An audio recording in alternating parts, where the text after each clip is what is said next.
Liberado.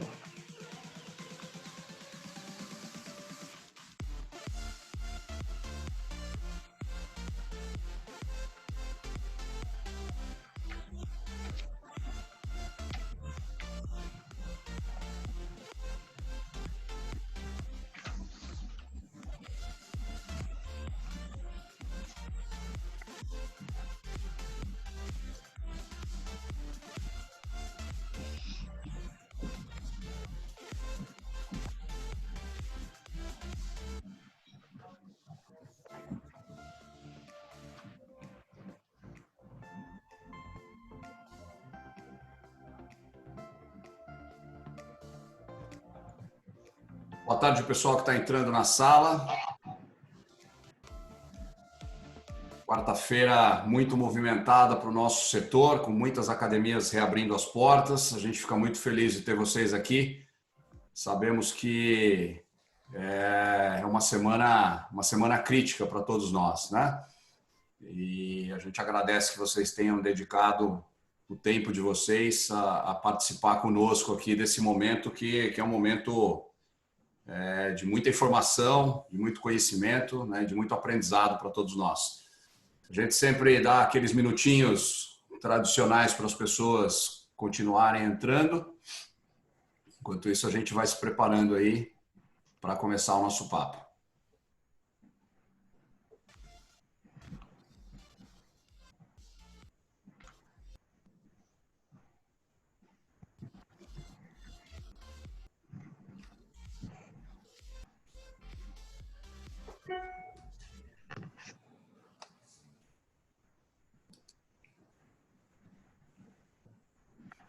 A musiquinha do Dilson, agora sumiu sua musiquinha, Dilson.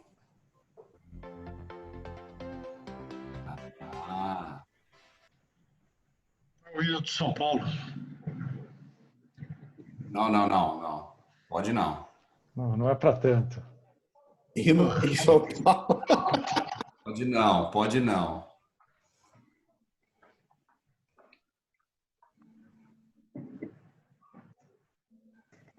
Faz tanto tempo que eu não ouço que eu não sei se eu reconheço mais. Só toca quando ganha título, Dario. Não tem nome playlist. Quando ganha título, toca mais alto. O doutor também é do São Paulo? Eu sou.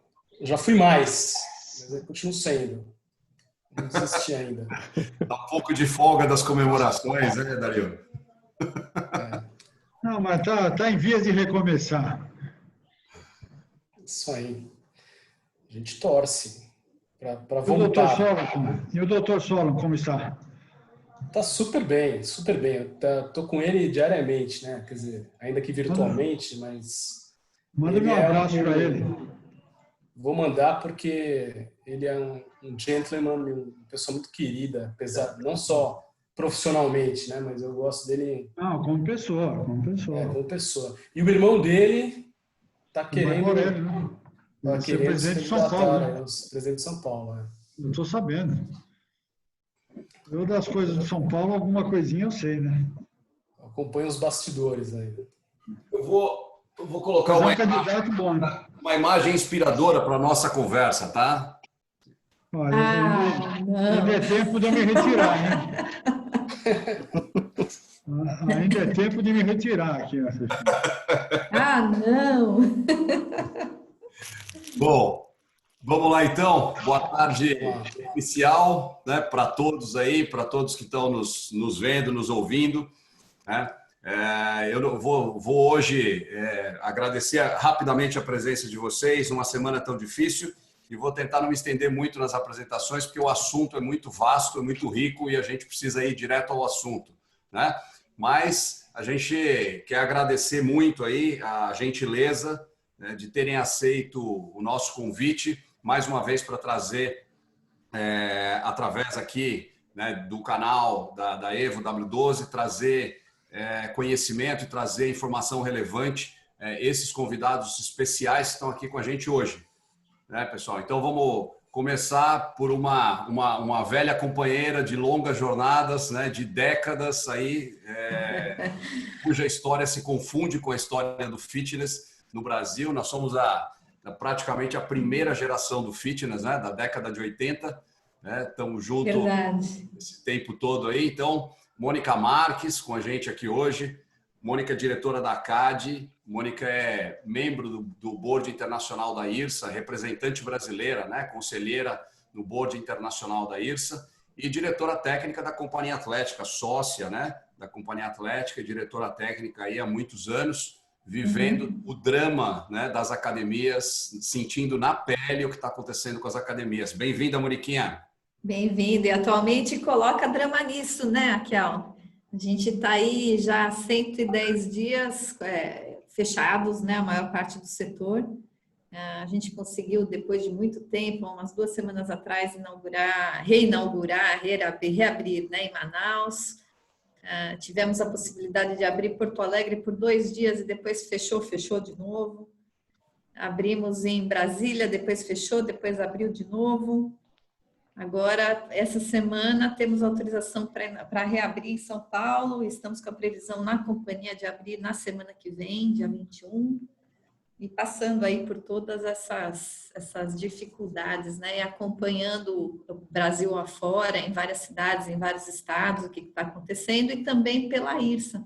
Eu estava comentando agora um pouquinho antes da gente começar, eu participo toda semana de uma reunião chamada Global Federation Meeting, onde participam 25 países diferentes, né? Contando aquilo que deu certo, quais são as dificuldades, de qual maneira a IRSA, que é a Associação das Academias no mundo, consegue ajudar e apoiar as academias nesse momento aí de fechamento, abertura, enfim. Então, assim, um tempo bastante movimentado, né? O pessoal que vê a academia fechada fala que a gente está de férias, acha que a gente está de férias, a gente está trabalhando como nunca.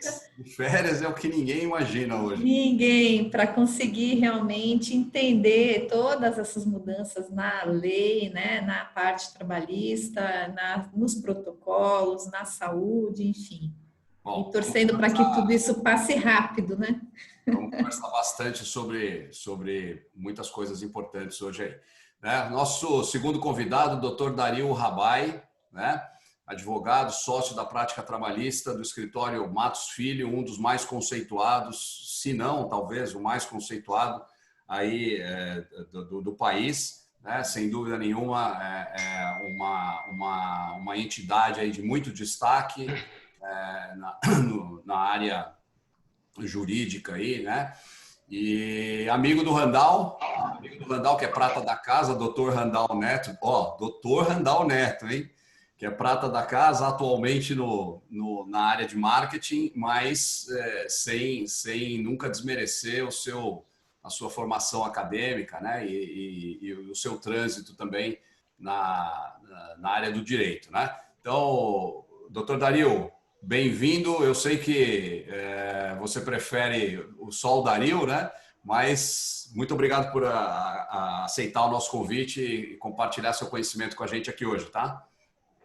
Obrigado, Paulo. Boa tarde a todos aí. Eu espero poder contribuir aí com alguma coisa que a gente traga aí do mercado, que a gente está vendo acontecer com outras empresas, em outros setores também, que acho que isso contribui também para dar uma visibilidade do que está sendo feito e do que pode ser feito dentro do espectro aí do direito do trabalho. Então, boa tarde a todos aí. Muito bom. Obrigado pela presença. E aí um convidado, né, numa posição inédita para nós, no nosso setor. Acho que a gente nunca teve a oportunidade de receber num dos nossos webinários, as nossas lives, nossos encontros, né, alguém que tenha a posição decisória, né, dentro da Justiça Trabalhista. E nesse caso, o Dr. Francisco Giordani, né, também muito obrigado por aceitar nosso convite, por nos emprestar o seu conhecimento aqui hoje, desembargador do Tribunal Regional do Trabalho, 15ª Região, né? E vai contar um pouquinho para a gente tudo aqui, todo o vasto conhecimento e trazer informações também relevantes nessa área tão importante para nós, que é a área trabalhista. Obrigado pela presença, doutor Francisco. Em primeiro lugar, eu agradeço a oportunidade, para mim é uma satisfação estar aqui. Eu acho que eu vou acabar aprendendo muito mais do que os outros, porque eu não tenho essa familiaridade. Aliás, eu, para pensar em academia agora, só participando, porque do outro jeito eu não participo. Então, estou muito contente. Eu acho que nós estamos vivendo um momento curioso, e isso aí eu acredito que vai ser desdobrado nos momentos seguintes da nossa conversa. Todo mundo fala que um princípio muito caro para o direito é o princípio da segurança jurídica, né? Todo mundo quer segurança jurídica. Acho que nós estamos vivendo um outro momento. Não é de segurança jurídica, é de sobrevivência jurídica. Né? É uma outra situação, conhecimentos que as pessoas têm de uma vida inteira de estudos e meditações, nesse momento talvez não se adaptem a isso, tem que haver uma nova visão. Então, tudo isso é interessante, e um debate como esse que vai se iniciar daqui a pouco, eu acho que contribui bastante para a gente poder alargar a mente e a nossa visão a respeito das coisas. Muito bom, muito bom. Mais uma vez, obrigado pela presença.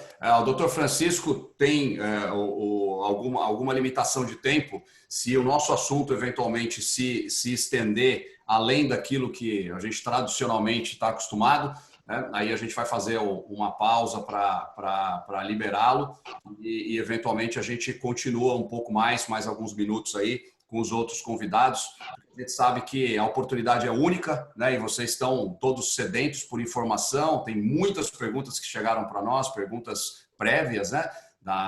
No processo de inscrição aqui para o nosso webinar. Então, a gente vai tentar cobrir o máximo possível. Eventualmente, se a gente não conseguir, os convidados já ficam convidados para a parte 2. Né? Se a gente não conseguir cobrir tudo, então o convite já está feito para uma parte 2, para a gente conseguir completar, né, aquilo que certamente não vai dar tempo para a gente abordar hoje. Queria apresentar também o meu já tradicional companheiro fazendo a gestão técnica da live, né, a gestão das perguntas, Dilson Mendes, muito conhecido de todos vocês, porque é o nosso head de produto, né? É a pessoa que hoje, junto com a Thaís, toma conta aí de toda a equipe de desenvolvimento, que cuida da plataforma, né? E como já é comum, né, também a todos nós, já somos todos do suporte, né, Dilson? Principalmente nessa semana, né? A gente está entrando para pegar a fila do suporte, está interminável, porque voltou todo mundo ao mesmo tempo, né? Então, todo mundo faz parte do suporte agora. Essa é uma experiência nova para nós. Isso aí, boa tarde todo mundo. Vamos, que tem muito assunto bom aí. Legal. O Dilson vai controlar as perguntas, né? Na medida em que os temas forem surgindo, ele vai colocando as perguntas aí que são relevantes naquele momento. Moniquinha, vamos começar pelo que está todo mundo falando hoje, né? Quer dizer, tem notícia nova, aconteceu no dia de ontem, tem coisa nova no ar. Então, eu queria que você já começasse contando para a gente quais são as novidades aí, as últimas publicações, como é que vocês, né, da Companhia Atlética e da CAD, como é que vocês, em nome do nosso setor aí, como é que vocês estão vendo essas últimas decisões, essas últimas novidades? Vamos lá? Então, são várias, né, Raquel? Você está se referindo a qual especificamente? Olha, tem a questão, né, da reabertura? A readmissão, tem a reabertura, a readmissão com menos... Isso, a portaria, legal. Então, tá. vamos uma por uma.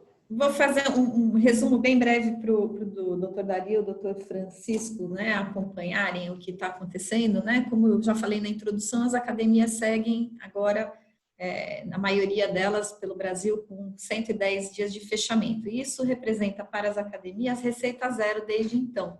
Estamos indo para o 4º mês de receita zero. Algumas poucas cidades ou estados abriram antes, foi o caso de Santa Catarina, que já está quase 2 meses aberto, mas quase todas que eu citei, que essas praças que estão abertas, estão abrindo agora, mais recentemente, nos últimos 15 dias, né? Num primeiro momento, a grande preocupação do nosso setor, né, foi como que a gente consegue pagar os times, como é que a gente consegue manter as empresas vivas, né, e sobrevivendo com receita zero. E num primeiro momento, né, as academias receberam aquele auxílio da medida provisória 936, onde você pode ter uma suspensão de contrato por até 60 dias e depois, eventualmente, mais uma redução de 30 dias, ou seja, uma medida provisória com 90 dias, onde a suspensão foi possível por apenas 60, né? E esses 60 dias, eles já acabaram. Em algumas academias, a questão de 15, 20 dias, aquelas que já tinham dado férias coletivas, né? Aquelas que deram menos dias de férias coletivas ou que não deram férias coletivas já estavam nessa situação de não poder mais suspender os contratos. Então, a situação que se apresentou, né, como possibilidade para continuar mantendo os times recebendo, né, pelo menos um auxílio, foi o layoff. Então, a equipe da ACAD Brasil vem trabalhando bastante forte para conseguir viabilizar esse layoff, né? De cara, a gente teve muitas dificuldades, porque em cada estado você tem sindicatos diferentes e o layoff só é permitido através de acordo coletivo ou de convenção coletiva, né? Em alguns estados, por exemplo, não existe o sindicato, e aí ficamos de mãos amarradas com bastante dificuldade.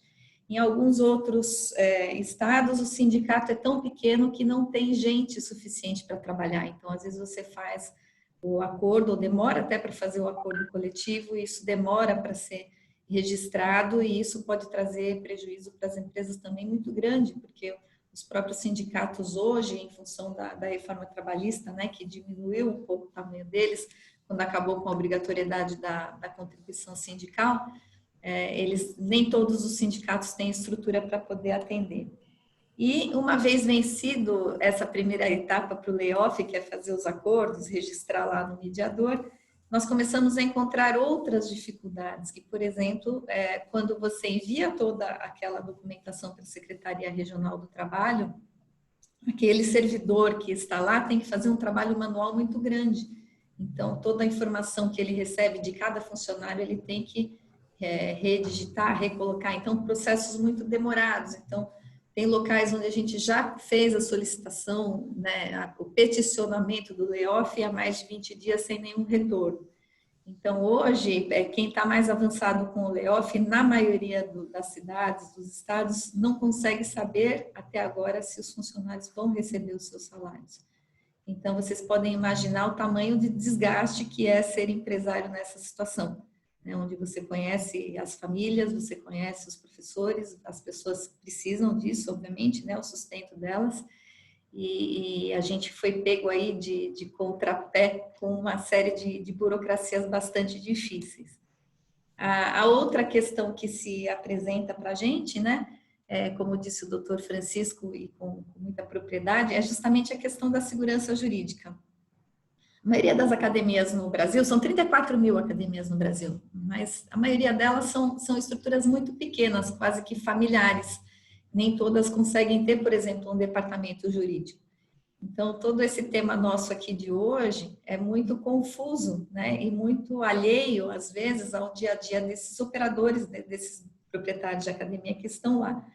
Então, já começa, por exemplo, com uma dificuldade de entendimento do que é uma medida provisória, o que é um decreto, né, o que é uma portaria, o que é uma lei, o que é um projeto de lei. Então, não existe, às vezes, um entendimento muito claro sobre isso.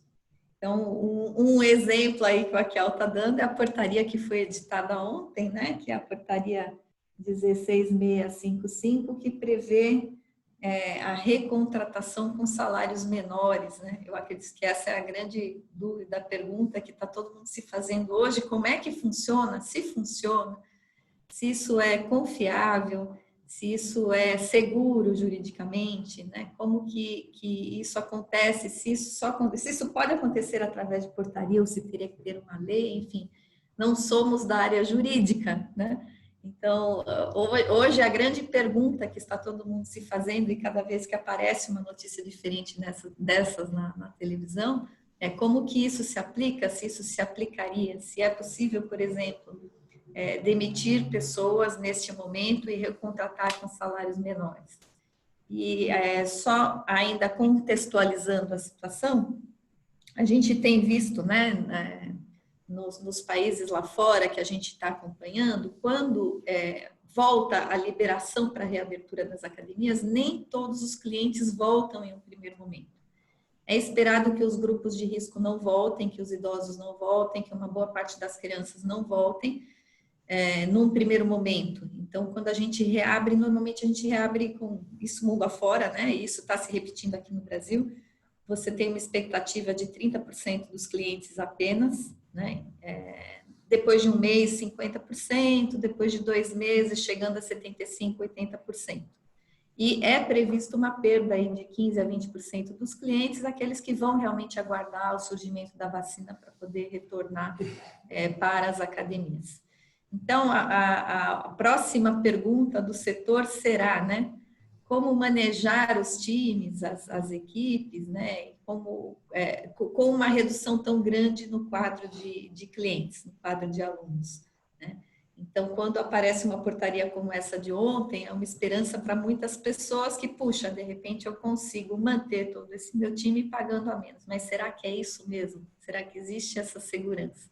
Como que a gente pode ou não contar com mais essa ajuda? Então, são várias questões envolvidas, né? Como a gente está aí no começo da conversa, que eu quis contextualizar assim, de uma maneira bem resumida, né?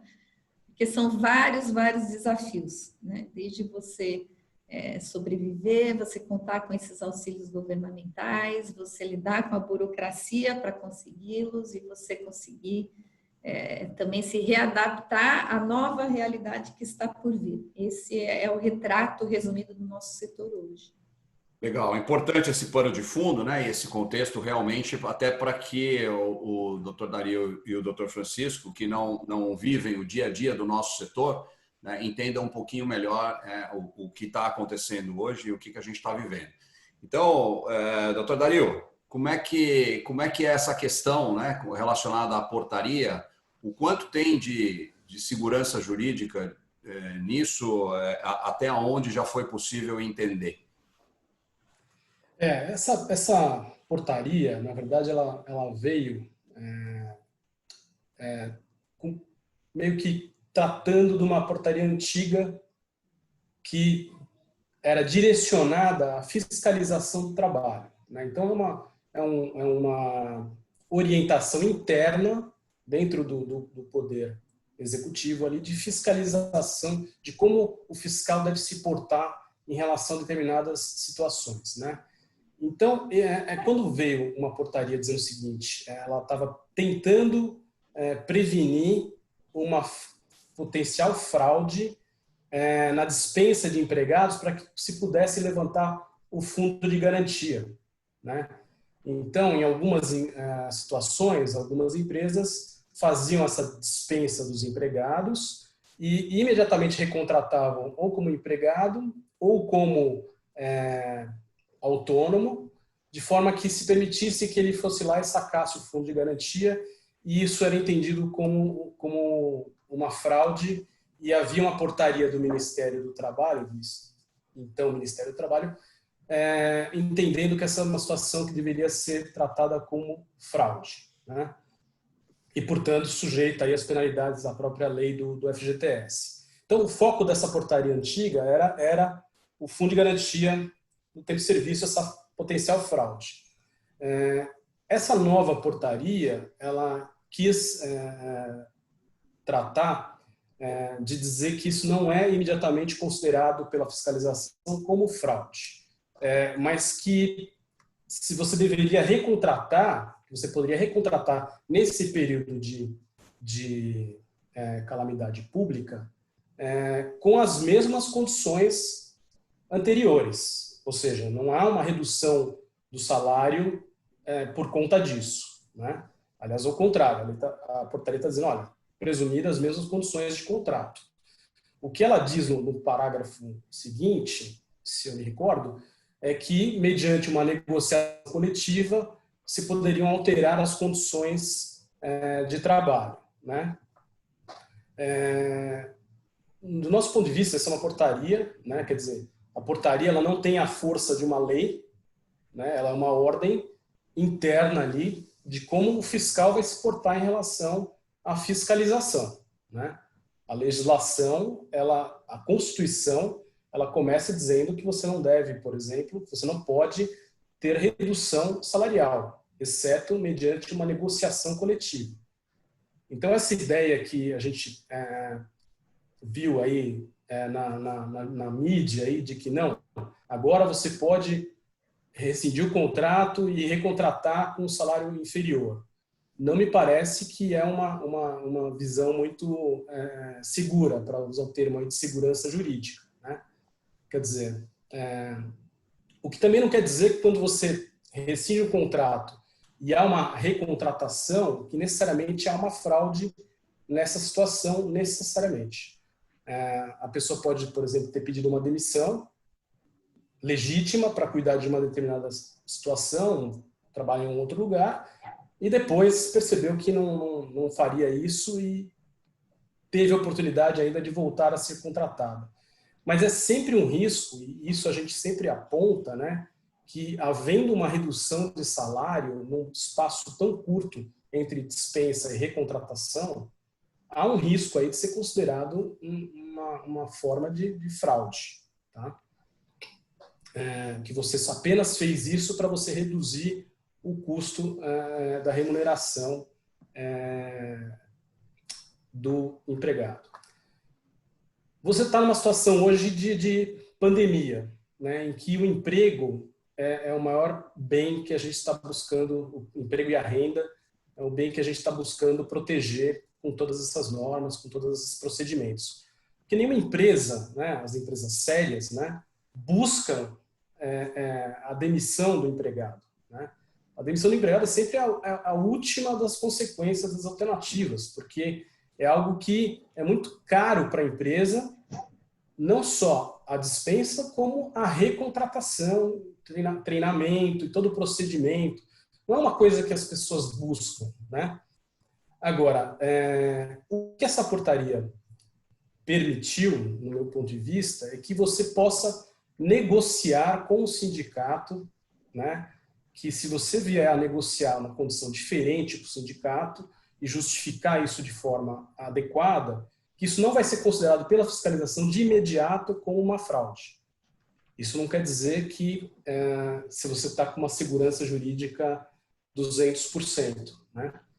Mas partindo de uma negociação coletiva, com o princípio aí de que você está numa situação de emergência, eu acho que isso pode ser, de repente, uma solução. Mas eu acho que é bem... eu não adotaria essa portaria como uma salvaguarda total dessa situação, né? Como a solução definitiva, né? Resolveram o problema, né? Exato. Vamos perguntar, obrigado, doutor Dario. Vamos perguntar para o doutor Francisco, então. Doutor Francisco, considerando que a recontratação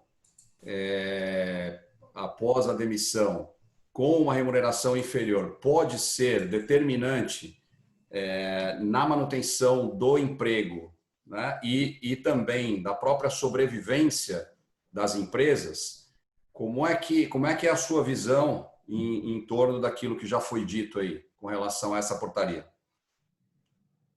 Então, para chegar numa resposta, eu precisaria fazer um pequeno preâmbulo, né? E vou procurar ser breve, né? Essa questão toda que nós estamos vivenciando, nós, da Justiça do Trabalho, a gente tem que ter muita reserva com relação a isso, porque já de uns anos para cá, todas as mudanças na legislação trabalhista, de uma maneira ou de outra, procuram aproximar o contrato de trabalho dos contratos normais, dos contratos civis, né? E isso aí, primeiro, não combina com o espírito, com a finalidade e com os objetivos traçados na Constituição para o direito do trabalho. Então, já é um problema. E há um segundo problema, porque é muito curioso, sequer a aproximação em relação a alguns tópicos, mas não se persegue a mesma aproximação com relação a outros tópicos. Se nós formos olhar na área da justiça comum, nós vamos ver que mesmo essa questão da pandemia, que todos reconhecem que é uma situação grave, atípica, tudo que todo mundo fala e não precisa repetir, mas não é um salvo-conduto, a questão da pandemia não é um salvo-conduto para se alterar e se fazer uma série de mudanças nos contratos de trabalho. Inclusive essas que a lei fala de suspensão e de redução de jornada e salário. Né? Por quê? Dentro desse espírito de aproximação, o que pode levar a uma revisão de um contrato, a uma mudança de um contrato e, eventualmente, até a sua resolução, não é o simples fato, simples entre aspas, não é a ocorrência apenas da pandemia.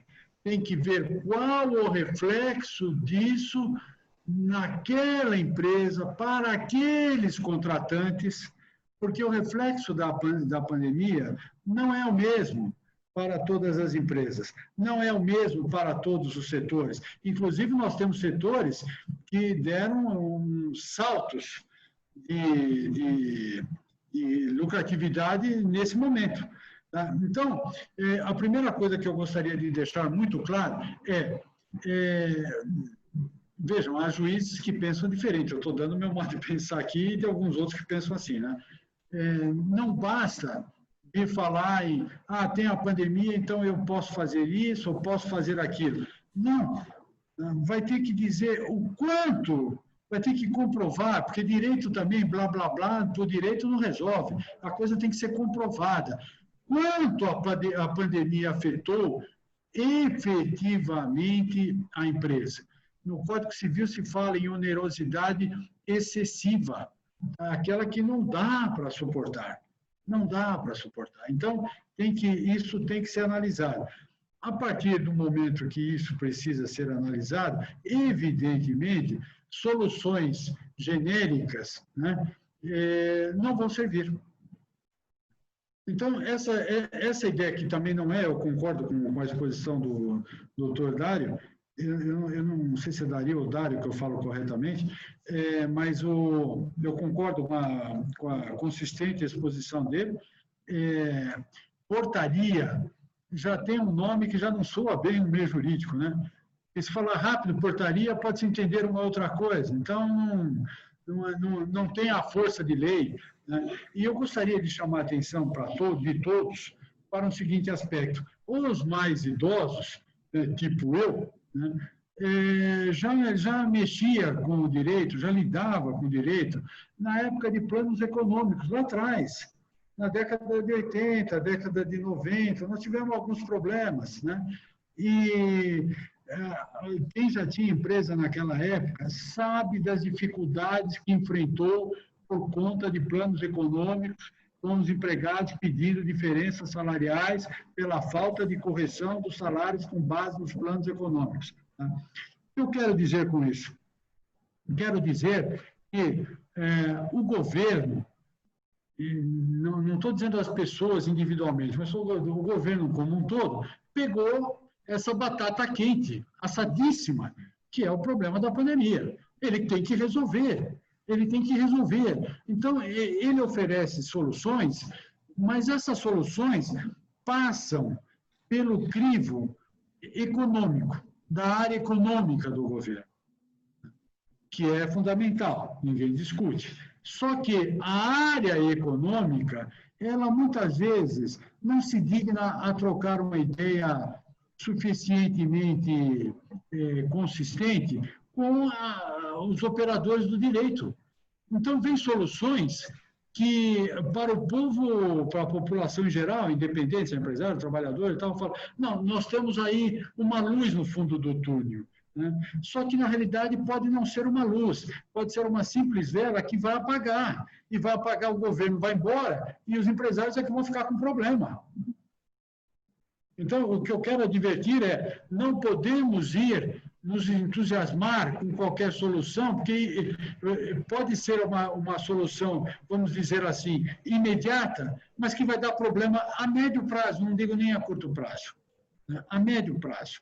Posso dar mais exemplos, é que eu não vou me estender agora, eu me referirei depois se houver a possibilidade. O que eu quero dizer essa história de readmitir com redução de salário não é uma solução boa, não é uma solução segura e não vai, pode apaziguar hoje, amanhã, mas depois da manhã o risco de dar problema é muito grande. E outra coisa, depois que nós estamos vivendo um momento que está todo mundo aflito, angustiado, né, 1000 preocupações por conta disso. Então, aquele raciocínio próprio do meio jurídico, às vezes, não está sendo feito. Mas vai chegar a hora, e se isso bate nas barras da justiça, se chega nas barras da justiça, se adentra pela porta de um tribunal, vai ser discutido juridicamente. E essas ponderações que eu estou fazendo aqui agora, muito provavelmente serão levadas em consideração. Então, eu acho que a gente tem que... há um artigo que o autor fala, cuidado com o andor, né, em termos de fazer revisão e extinção contratual agora, que ele está se baseando naquelas procissões do interior do Brasil todo, né? Cuidado com a dor, com o Santa de Barro, aquela coisa toda, né? Então, a gente tem que tomar muito cuidado. Eu estou falando as coisas de peito aberto, de coração aberto. Pode ser que algumas pessoas não se entusiasmem com as minhas palavras, mas eu acho que eu tenho a obrigação de colocar as coisas de acordo com o que eu penso. A preocupação que eu tenho é generalizada, não é com um segmento ou com o outro, né? A minha preocupação o direito como é que o direito vai olhar a situação no caso concreto. De momento, é isso que eu queria expor. Se eu puder complementar só um ponto que eu acho que eu não passei sem falar, na verdade, a gente tem que olhar também que, como muita gente aplicou a suspensão e a redução da jornada e salário, né, a própria lei prevê também um período de garantia de emprego provisória, né? Então, mesmo isso não pode ser esquecido na medida que quando você está discutindo dispensa e recontratação, né, você tem que observar também que há um período de garantia provisória aí que tem que ser olhado antes de tomar qualquer tipo de decisão, né? Doutor Dario, se eu puder pedir uma parte também, eu estou imaginando que a ideia da readmissão seria para período anterior, porque eu acredito que depois da Lei 14.020, aliás, mesmo depois da medida provisória, se pensar numa coisa dessas, é muito verniz governamental para querer achar que sugerir para as pessoas, olha, dispensa agora e contrata amanhã mais barato que vai ser. Assim, pode ser que seja isso, mas eu nem abordei essa questão porque eu acho que até o setor econômico do governo ficaria rubro, né, de propor assim, a coisa dessa maneira. Né? Mas a mídia, eu acho que deu um olhar aí, talvez um pouco diferente e assustador. Mais abrangente. Exatamente. Né? Mais abrangente. Moniquinha, como é que foi assim mesmo? Quer dizer, muitos... As notícias da maneira como elas aparecem na televisão, elas são diferentes do que os doutores colocaram aqui, né? Agora, a gente participa de vários grupos, né, de WhatsApp, de redes sociais, com proprietários de academia do Brasil inteiro. E nesse momento, né, onde a gente tem uma quebradeira generalizada, a gente já tem mais de 60 academias fechadas em Brasília, a gente já tem, fechadas que eu digo definitivamente, né, que não tem mais condição de reabrir. Já passou de 100 o número em Campinas e por aí vai. Realmente é assustador a quantidade de negócios que não conseguirá prosperar, né? E em função desse fechamento prolongado e determinado pelo governo, quer dizer, sem você ter realmente a possibilidade de atuar. Lembrando que as academias são um pouco diferentes, né, dos bares e restaurantes que ainda conseguem atuar com delivery.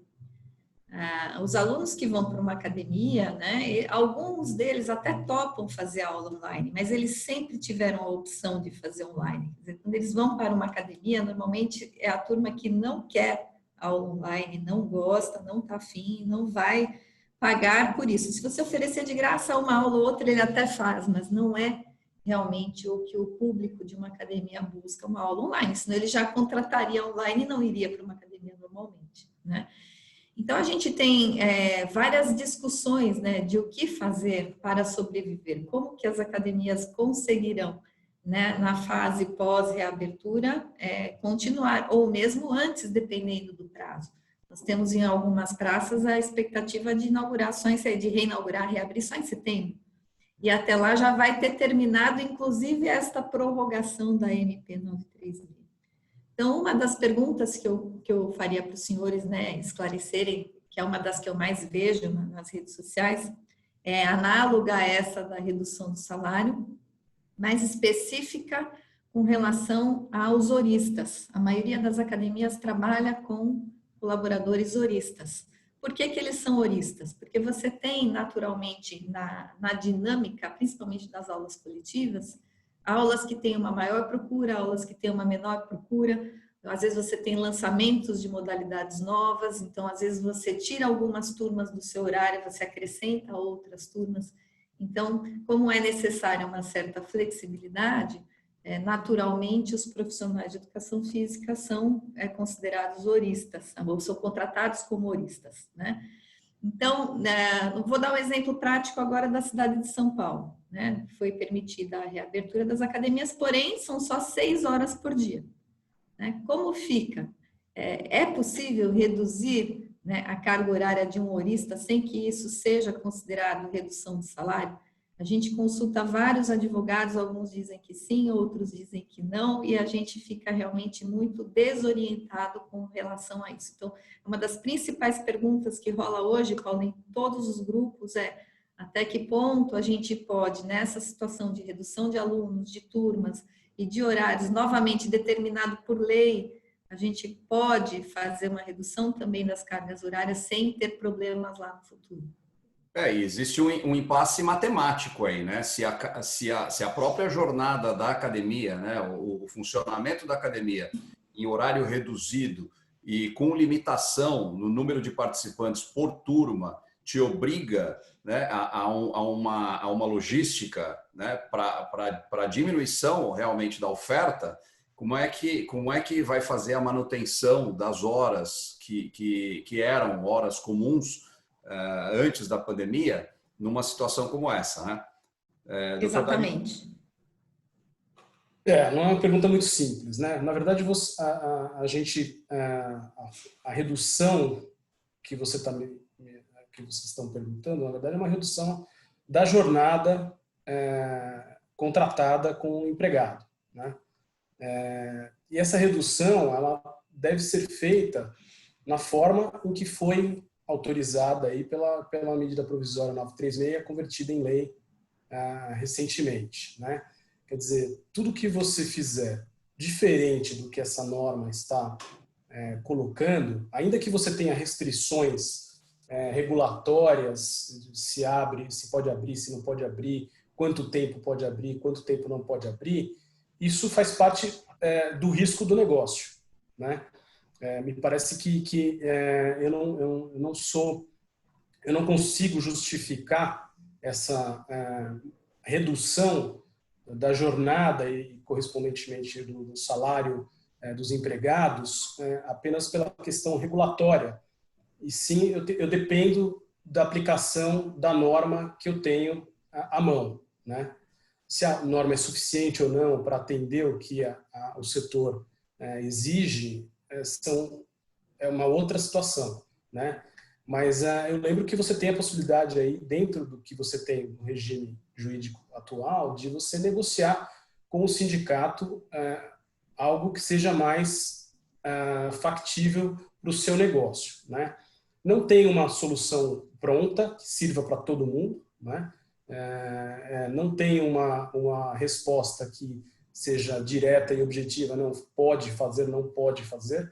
Eu acho que a gente tem que olhar e também depende muito do planejamento das empresas, né? O que é super difícil, porque você também não tem uma previsibilidade para o futuro, né? A gente não sabe exatamente o que vai acontecer no futuro. Pode até voltar um surto, pode melhorar de repente, né? A gente não tem esse controle. E aí fica difícil a organização dos profissionais, das aulas e de como fazer essa retomada.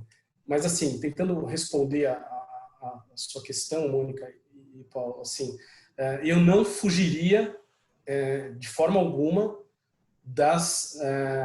do que está prescrito ali na norma da Lei 14.020, que é a conversão da medida provisória 936, com uma sugestão ainda de tentar fazer isso mediante a negociação com o sindicato. Eu entendo que tem locais em que o sindicato não é muito forte, ou não tem pessoal, e eu já tive algumas negociações que a gente tem dificuldade de entrar em contato com o sindicato, a gente não sabe onde está o sindicato, né?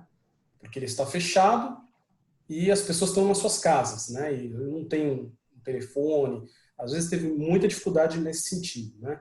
E se você não tem um sindicato no estado, né, aí você tem que buscar eventualmente uma federação, uma confederação para tentar a negociação. O caminho que me parece mais seguro para todas essas situações, mesmo que excepcionais por conta da alteração regulatória, por conta das aberturas e da sistemática de abertura, ainda é a negociação coletiva ou o apoio em cima do que você tem na legislação atual. Muito bom. Então, eu já queria, já que a gente entrou nesse assunto, né, dos sindicatos, a Mônica já tinha mencionado isso logo na abertura, a dificuldade em várias regiões, né, em várias localidades aí, com relação ao sindicato. E também a relação que tem um acordo coletivo com a aplicação da lei pela Justiça do Trabalho. Então, queria que o Dr. Francisco, que a gente, antes do webinar, a gente trocou uma ideia para testar, né, todo o funcionamento aqui das câmeras e microfones e tal, e a gente acabou falando um pouquinho sobre o sindicato. Ele comentou que ele faria uma abordagem relacionada aos sindicatos aí, então acho que esse é o momento, né? Vamos aproveitar. Dr. Francisco, por favor. Pois não. Então, eu gostaria de dizer o seguinte, também, quem quiser examinar as alterações que têm sido feitas na legislação trabalhista, vão ver que a ideia é a de enfraquecimento do sindicato. Tudo é para, expressão chula, mas que vai traduzir bem o meu modo de pensar, é para quebrar as pernas do sindicato. Para não ter sindicato que possa atuar, que possa fazer nada, que aí vai dentro daquela ideia também que eu falei antes, de aproximar o contrato de trabalho dos contratos civis, que as partes tratam diretamente. Essa é o alvo final. O objetivo final é as partes tratarem diretamente. E isso significaria, no meu modo de ver, um retrocesso. A nossa Constituição, ela pode ser vista como um receituário de cuidado. A Constituição é um receituário de cuidado. Se nós formos olhar, né, o legislador constituinte, ele se preocupou com a criança e com o adolescente, ele se preocupou com a política, ele se preocupou com o meio ambiente, ele se preocupou com o homem que trabalha, com o empregado, né? E essa preocupação que ele teve com o empregado, o constituinte falou para os sindicatos: vocês é que vão cuidar disso, de uma maneira mais imediata. Tá? Então, os sindicatos, pelo artigo 8º da Constituição, eles têm que participar de negociações. Tá? Então, eu acho o seguinte, o Supremo já decidiu, então não se debate mais a questão, que o acordo é válido celebrado individualmente. Esse acordo que já estava previsto na MP 936, é válido o acordo celebrado individualmente entre o empregado e a empresa. O fato de ser válido o acordo não leva a que se procure afastar o sindicato. não há relação de necessidade nisso. Se eu sou dono de uma empresa, ou se eu sou o advogado de uma empresa, eu vou falar, ó, tenta, que nem o doutor falou muito bem, o doutor Dário falou, né? Tenta fazer o acordo com o sindicato. Né? Por quê? É a garantia das empresas, no caso das academias, porque se o empregado, nesse momento extremamente atípico que nós estamos vivendo, né? O empregador chega e fala, ó, vamos fazer um acordo assim?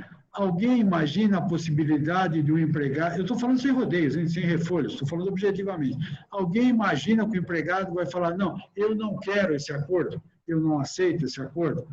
Não vai fazer. Né? Daí, num futuro próximo, se ter a possibilidade de se ter uma reclamação trabalhista, em que o empregado vai falar que o acordo que ele fez é nulo por uma coisa que a gente chama na área do direito de vício de consentimento, ou seja, ele não pôde externar, manifestar livremente a sua vontade, é um passo. É um passo. E aí a empresa vai ter problema.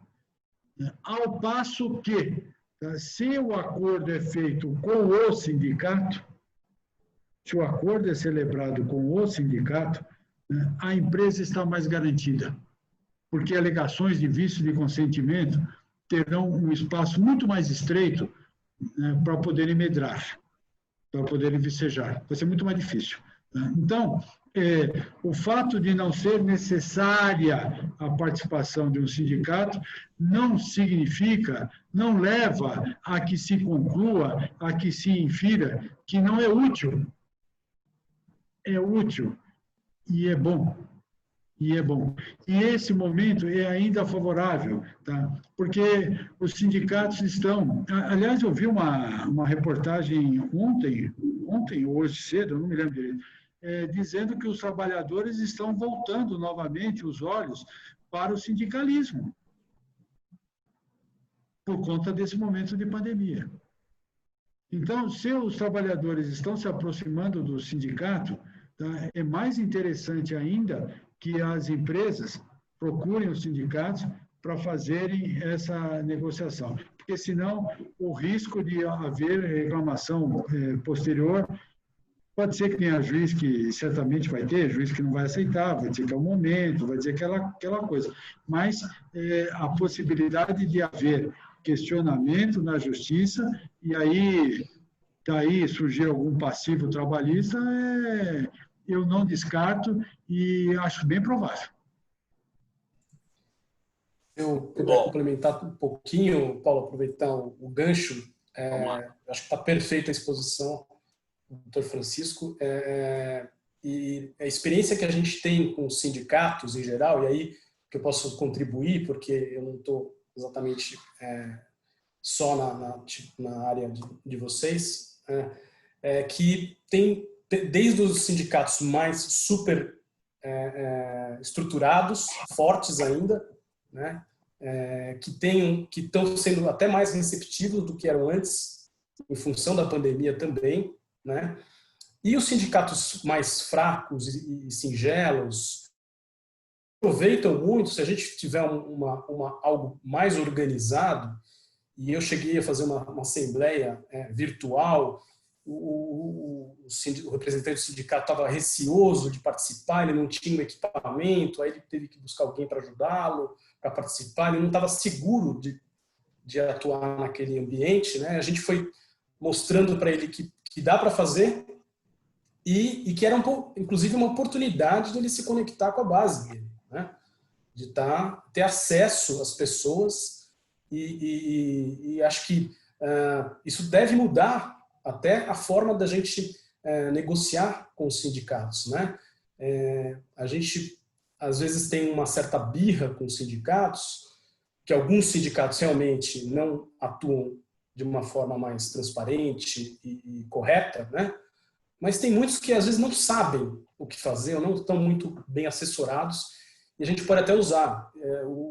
Um desses casos aí, o sindicalista até falou: nossa, gostei da sua minuta, eu vou usar a sua minuta com os outros. vou passar a adotar a sua minuta. Eu falei, obrigado, pena que não temos direitos autorais no direito do trabalho. Mas ele tinha uma minuta que era uma minuta não muito coerente, na verdade, né? E a gente fez uma coisa estruturada, equilibrada, porque não adianta você querer forçar muito a barra, né? Que aquilo que você exagera acaba sendo barrado na justiça. Não vai ter dúvida disso, né? Aquilo que é equilibrado, que tem todos os considerandos por que você está fazendo aquilo, né? Tem um racional por trás daquilo, isso é totalmente sustentável, né? Totalmente defensável e dificilmente vai ser revertido aí na justiça, né? E o que o doutor Francisco disse muito propriamente é isso. A gente está numa fase que a gente está buscando tantas alternativas, né, para a preservação dos empregos, que às vezes a gente fecha um pouco os olhos para algumas necessidades que depois isso vai ser cobrado lá na frente, né? Então, tentar equilibrar, buscar as alternativas que a gente consiga para manter os empregos o máximo que der, com a maior segurança possível, né? Muito bom. Posso um pequeno parte? Claro, Desculpa, claro. mas eu escuto o doutor, me vem outras coisas. O doutor fala tão bem que acaba me clareando o raciocínio e vem outras coisas à cabeça. Eu me lembro que há um tempo atrás, aí, por bisbilhotice minha, eu estava lendo um livro de administração de empresas. O título, se não me engano, é Feitas para Durar, de 2 autores americanos, mas vertido no português, né, o livro que eu li. E, numa certa altura, os autores falam o seguinte: nós temos que vencer a tirania do ou e partir para a excelência do e. Esse é o momento. Não é ou o sindicato ou a empresa. Nós não temos que ver o sindicato como um inimigo, tá? A sensibilidade dos empregadores, né, das academias, por meio dos seus órgãos representativos e tudo, é tentar fazer com que os sindicatos enxerguem não o eu, ou eu ou ele, mas a empresa e o sindicato. E os sindicatos, eles estão apanhando bastante, hein? Eles estão apanhando bastante faz tempo. Então, eu acho assim, eles mesmos vão saber receber com humildade e com uma visão diferente, uma procura das academias para celebrarem um acordo. Essa questão que eu pergunto para os amigos que estão nos ouvindo agora: aonde tem ser humano, há sempre a possibilidade de ter problema. Em qualquer área, tem ser humano, há o risco de ter problema. Agora, se nós detectarmos um ou outro sindicato, um ou outro sindicalista que não está agindo convenientemente, tá? Tem que se voltar contra isso. Agora, a gente não pode, que é um pecado que o brasileiro pratica muito também, né? Todo mundo, mas o brasileiro especificamente, que é o da generalização.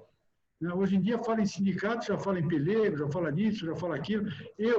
De justiça, em dezembro eu faço 30 anos, eu advogava antes. Então, eu conheço bastante sindicatos, conheço bastante gente, eu vejo muita gente dedicada, muita gente, a esmagadora maioria. Se tem um ou outro que sai do caminho, tá? Vamos enquadrá-lo, mas não esculhambar com o sindicato de uma maneira geral, né? Porque aí eu acho que não resolve. A gente, só para imaginar, nós podemos ter aí, vamos supor, um país imaginário e que a gente acha que o Congresso daquele país tem políticos que não são bons, né? Um país imaginário. E nós vamos acabar com o Congresso? Nós temos que melhorar os políticos, né? Então, é essa questão, e eu acho que o momento, eu quero insistir nisso, porque eu acho que o momento é muito favorável. Vamos tirar a tirania do ou e passar para a excelência do e tentar, de maneira harmônica com os sindicatos, celebrar acordos que permitam que as academias e as empresas em geral consigam superar, junto com os seus empregados, esse trânsito, esse momento difícil que nós estamos atravessando. Muito bom, doutor Francisco. Inclusive, essa citação aí eu acho que é extremamente útil para todos os empresários que estão aqui na sala, né? Feitas para Durar é praticamente uma bíblia do mundo do empreendedorismo. Jim Collins é um grande autor e pesquisador, na verdade, é mais do que um autor, né? Ele é um estudioso do empreendedorismo e do mundo dos negócios, e realmente são grandes ensinamentos aí da obra dele, né? Você omitiu o nome do outro coautor por causa do sobrenome dele, que é difícil de pronunciar, né? Não, é que na verdade eu sempre lembro do Jim Collins, eu nunca lembro do outro. É o grande problema de ter uma parceria, né? Quando um aparece muito. Não, é ele. O Jim Collins ele escreve sozinho, né? Tem carreira solo também, né? Então por isso que a gente lembra dele, né? Mas muito boa citação. E aí, antes de ouvir o que a Mônica pensa, do que ela ouviu, né? E ela que está aí andando o Brasil inteiro, conversando com os sindicatos e vivendo, né? Essa realidade aí, eu queria ver com o Dilson se apareceram perguntas aí, que é muito importante também ver o que a turma, né, perguntou antes e durante aqui a nossa conversa. Legal. Só para a gente poder complementar esse tema que a gente está falando agora dos sindicatos, né, e negociações e acordos, tem bastante gente aqui, não foi só uma pessoa, não vou citar um só, mas várias pessoas dizendo que está bastante inviável ter um retorno dos sindicatos. Tem gente falando que está há 60 dias esperando um retorno e, em geral, querendo saber como fazer, então, nesse caso, que opções que a gente tem na mão se o sindicato não responde. E a gente aqui é academia pequena, né? E precisa dar alguma solução para manter a operação, senão tem que acabar fechando as portas. Então agora eu vou jogar para a Mônica. Então, Moniquinha, você deve ter vivido essa situação aí que o pessoal também mencionou, de impossibilidade de conversar com o sindicato, né? Como é que a Companhia Atlética lidou com isso? Então, aqui ó, a primeira grande dificuldade nossa, né? Nós estamos em 12 praças diferentes, então nós tivemos que conversar com 24 sindicatos, que normalmente o profissional de educação física é um sindicato e os demais da área administrativa são outros, né? De maneira geral, nós tivemos uma receptividade muito boa, nós tivemos vários sindicatos que fizeram os acordos ou mesmo as convenções coletivas em tempo recorde. Um que foi extremamente parceiro foi o Simpefes, aqui em São Paulo, que é assim, uma parceria muito grande. Eles compreenderam, viram o tamanho do desemprego que está acontecendo no setor e falaram, não, nossa missão primeira é preservar os empregos e contem conosco, e enfim, foram super mega parceiros. Então, isso que o doutor Francisco falou, que há sindicatos e sindicatos, é verdade. E nós temos algumas praças onde acontece isso mesmo. O sindicato, você vai lá e ele está fechado, e tem um e-mail que ninguém responde, e tem um telefone que ninguém atende. Só que os funcionários têm que receber o dinheiro deles, né? Do layoff em 30 dias, porque eles vão ficar sem bolsa qualificação se você não tiver quem aprove. Então, em algumas situações, realmente é difícil. E, às vezes, eles atendem, sim, só que eles não têm a quantidade de pessoas para poder atender todo o setor. Então, você fala, por exemplo, o número que eu sei, no estado de São Paulo, são 10 mil academias. Então, você imagina isso tudo caindo num sindicato que tenha, talvez, 10 pessoas trabalhando, né? Então, é absolutamente impossível, eles não têm. Os sindicatos relacionados à educação física no Brasil, todos eles são muito pequenos, são estruturas mínimas, né? Eles não têm a estrutura de uma CUT, de uma estrutura sindical que possa dar apoio. Então, os relatos que a gente tem ouvido, eu digo para vocês, como companhia, né, essas 20 e poucas negociações, a gente tem 3 ou 4 que estão bastante demoradas, que a gente está muito, muito preocupado. As outras estão caminhando num ritmo que é o regular. Mas os relatos que a gente tem ouvido das academias menores, porque não tem um jurídico, não tem essa estrutura, é exatamente esse que o Dilson está falando. As pessoas não estão conseguindo um retorno. Então, se vocês puderem passar uma orientação, né, para o pessoal que está nos assistindo, que está com essa dificuldade, qual seria, né, a quem essa academia menor recorre uma vez que ela tentou e não obteve nenhum tipo de retorno. Dario, quer pegar daí? Sim, acho que é uma situação atípica, né? Quer dizer, normalmente você encontraria, ainda que minimamente, uma estrutura para você lidar, e uma das talvez uma das sugestões é unir forças, né? Quer dizer, se você tem um grupo grande, né? E acho que aí a associação tem essa função também de ajudar, unir forças para você ajudar o sindicato a te atender, né? Quer dizer, o que eu posso fazer, o que eu posso levar mais pronto, ou com mais gente ao mesmo tempo, ou com um grupo maior para facilitar esse trabalho para ter a resposta. Se você não tem contato algum, não consegue o contato com o sindicato, aí eu vou dar uma sugestão que talvez não seja a ideal, mas você talvez faça uma comunicação formal, percebendo que não tem um retorno dessa comunicação formal, você poderia entender que não há que haveria uma negação para a negociação, né? E aí você tentaria escalar para um outro nível de sindicato, né? Para um ente sindicato superior, na linha de que se o sindicato com o qual você deveria negociar não quer negociar, se recusa a negociar, você poderia escalar isso para uma entidade de federação, ou até uma confederação, ou até uma central sindical. Então, assim, acho que, e no limite, até fazer a negociação direta com os empregados, mas você tem que seguir uma sequência aí de negativas de negociação, né? Mas não é o mundo ideal, né? Quer dizer, eu acho que isso seria uma remediação aí para tentar resolver o problema. Mas acho que a primeira linha de ataque seria tentar uma organização com mais empresas, juntar as pessoas que vão negociar com o sindicato e levar a coisa mais pronta possível e oferecer ajuda, né? Porque se a dificuldade é de processamento de informação, de repente as próprias empresas podem colaborar com o sindicato. E na linha do que o Dr. Francisco disse, somar para atingir o objetivo, porque não é objetivo de ninguém que as pessoas percam o emprego, né? Não é objetivo das empresas, muito ao contrário, e muito menos do sindicato de perder pessoas da sua base, né? E eu acho que também é uma oportunidade até do sindicato se fortalecer, seria um sindicato que não tem uma estrutura.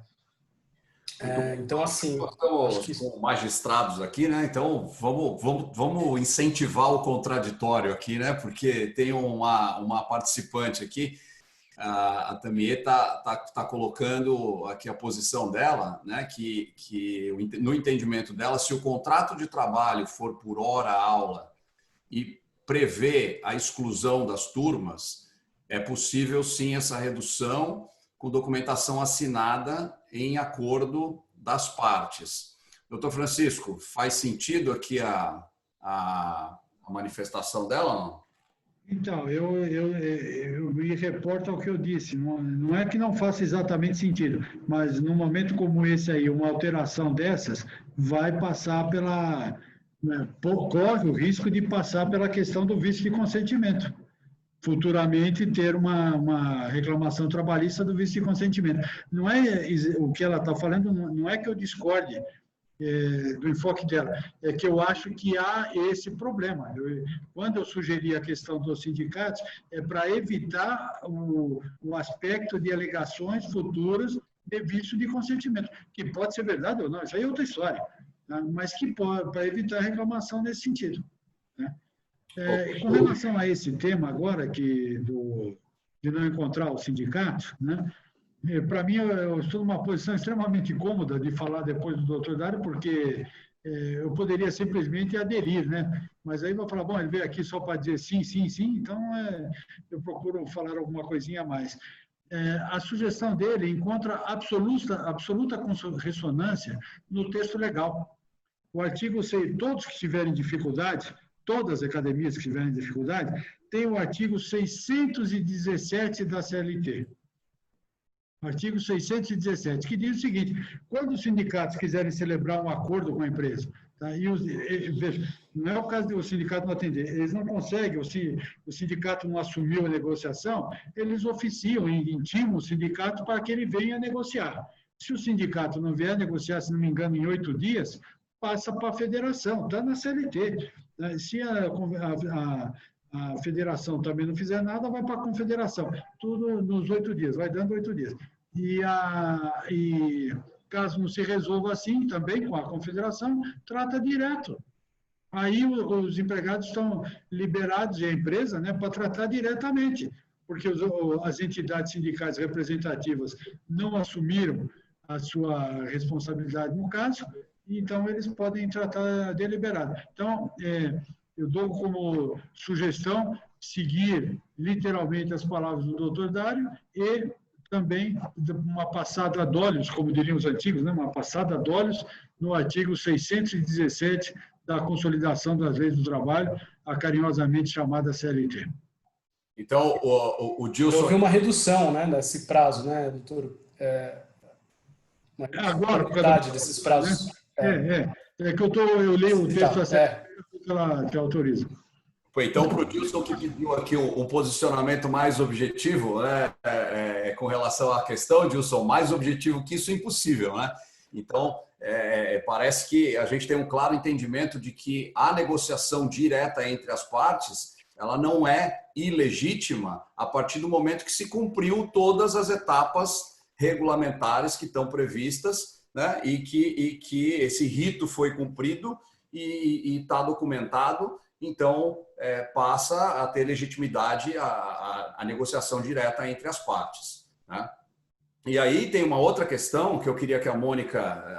Nós ficamos na semana passada aí falando sobre esse momento aqui, e aí a nossa conversa foi bem longa, e eu queria que ela trouxesse aqui para nós também uma questão que aí não é só na pandemia, por isso que eu acho que a importância desse momento ser bem aproveitado, né? Porque não é só aqui na pandemia, mas existe a questão do trabalho intermitente, né, Moniquinha? Trabalho intermitente, a sazonalidade nas academias, a característica sazonal das academias, né? Então, aquilo que a gente conversou a semana passada sobre essas questões, né, que não estão necessariamente ligadas só à pandemia. Você quer colocar isso aí para o pessoal?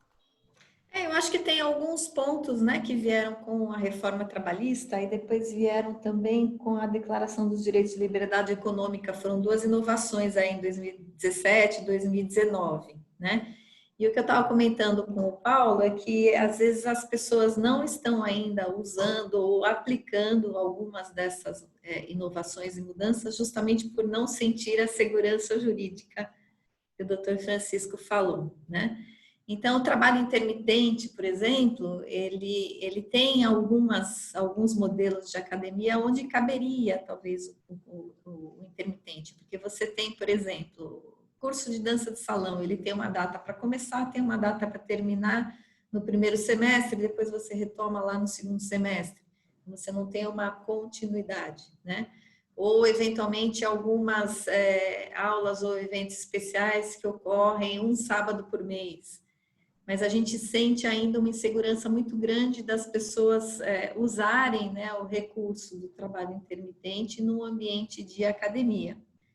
A outra coisa que eu acho que seria legal também falar um pouquinho, né, que veio aí com a Declaração dos Direitos da Liberdade Econômica, a possibilidade do ponto por exceção. Eu acho que quase todas as academias têm uma dificuldade muito grande, justamente por não ter uma estrutura administrativa muito grande, né? Do controle dos cartões de ponto. A gente sabe que tem aqueles funcionários que não batem no horário do descanso, no horário do almoço, na ida ou na volta, ou que às vezes dá uma diferença muito grande. E essa possibilidade do ponto por exceção, onde o funcionário só bateria o ponto nas exceções, ou seja, quando ele chega atrasado, ou quando ele falta, ou quando ele faz horas extras, significaria também um trabalho administrativo de conferência muito menor, mas a gente ainda não sente que as pessoas têm a segurança de poder usar, enfim. Então, eu queria que vocês comentassem um pouquinho sobre algumas dessas inovações, né, essas novidades da reforma trabalhista, como que está isso? Se as empresas, de maneira geral, estão utilizando, como que é o entendimento disso, se realmente é sólido, se são coisas que as academias poderiam e deveriam, talvez, explorar um pouquinho mais. Dario, antes de você falar, nós estamos aqui desde o início da live, aqui, o Dr. Francisco te chamando de Dr. Dário e eu te chamando de Dr. Dario. Você pode esclarecer essa questão importante para nós? Posso. Eu atendo qualquer um das duas formas, né? Porque eu quero atender todas as pessoas, mas as pessoas me chamam de Dario. né? Então, desde pequeno, me chamam de Dario. Como eu não tenho um acento, também eu aceitei Dario e tem sido Dario desde então. Mas quando me chamam de Dario, já é algo comum também, eu atendo numa super tranquilo. Mas muito obrigado. Agora mais gente vai me chamar de Dario do que me chamava antes. Com relação à pergunta do intermitente, é um assunto que... Esse é um tema que eu acho que eu vou divergir do Dr. Francisco, e o tema do ponto por sessão, eu acho que a gente vai convergir. Vamos ver se eu vou acertar. O contrato intermitente, ele gera bastante polêmica, ele é novo na legislação, né? Ou seja, foi introduzido pela reforma trabalhista. A reforma trabalhista, só para dar um panorama geral, ela foi muito debatida, né? Mas ela teve uma boa parte dela que ela simplesmente consolidou uma jurisprudência que já existia, uma parte que contrariou a jurisprudência que já existia, que já estava firmada na Justiça do Trabalho, e inovou em algumas frentes, né? Trouxe coisas novas. O contrato intermitente é uma dessas figuras novas. E que eu acho que é extremamente importante e relevante se aplicado adequadamente e nas circunstâncias corretas. Tem um cliente nosso que abraçou o contrato intermitente, é um grande empregador no Brasil inteiro, e ele falou, eu vou bancar essa questão, e está aplicando o contrato intermitente. E está aplicando da forma que a gente entende correta, né? Ou seja, seguindo exatamente os termos da lei, fazendo tudo que a lei determina que seja feito, e criando vagas de trabalho, porque uma coisa que as pessoas às vezes não observam com o contrato intermitente é que ele acaba treinando a pessoa que não era empregado, né? Que não teria uma vaga permanente para essa pessoa, ela acaba aprendendo o ofício e às vezes acaba até se mostrando melhor do que algum outro empregado que já estava de forma permanente. E isso acaba gerando uma contratação, né? Então ele tem vários pontos positivos, né? É um contrato que é muito questionado porque em tese ele não garantiria um salário mínimo no mês para a pessoa, mas se você partir da premissa de que antes ele era um desempregado, né? E que ele está recebendo no mínimo o salário mínimo hora daquele tempo que ele está trabalhando, né, que ele foi chamado, e que ele pode se recusar a comparecer também. Então, o contraponto de você não garantir uma jornada mínima mensal para essa pessoa é que também a pessoa também não está obrigada a aceitar o seu chamado, né? Ela pode se recusar. Então, eu vejo que o contrato intermitente ele ainda é tímido, as empresas ainda não estão usando como poderiam, e tem também uma discussão ainda no STF, né? Existe uma ação direta de inconstitucionalidade em relação ao contrato intermitente que acaba deixando uma sombra aí de insegurança jurídica, né? Porque se você adota esse sistema e daqui um tempo o STF vai e diz que é inconstitucional, você pode ter problemas, né? Então muita gente está aguardando aí essa decisão do STF que não tem data para ser julgada. E tem uns cuidados e uns riscos associados ao contrato intermitente, eu falei dos benefícios, né? Que eu acho que pode se amoldar muito bem a uma academia, né? Na medida em que você tenha um grupo permanente de trabalho, mas tenha uma demanda que é muito flutuante, que você possa acionar os professores de forma intermitente, eu acho que é muito bom, né? Acho que se adequa muito bem a esse modelo. Quais são os cuidados e eventuais questionamentos que você pode ter aí em relação a isso? O contrato de trabalho intermitente, você é contratado como um empregado normal, né? Você tem um contrato diferente, mas você é empregado. Você tem um registro como empregado, né? E isso acaba aumentando aí a sua base de empregados e acaba afetando, eventualmente, as cotas legais de aprendizes e de portadores, pessoas com deficiência, né?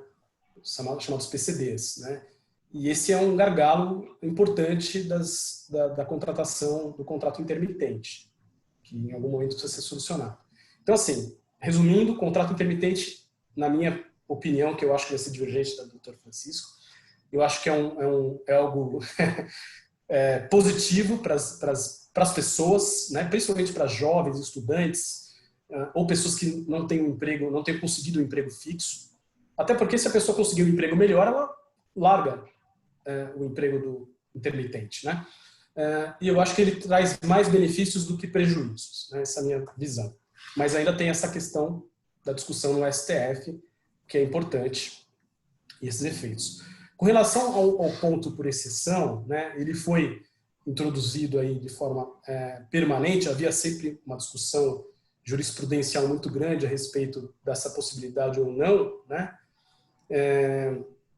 Houve entendimentos no sentido de que se você fizer isso mediante negociação coletiva, isso teria validade, deveria ser validado.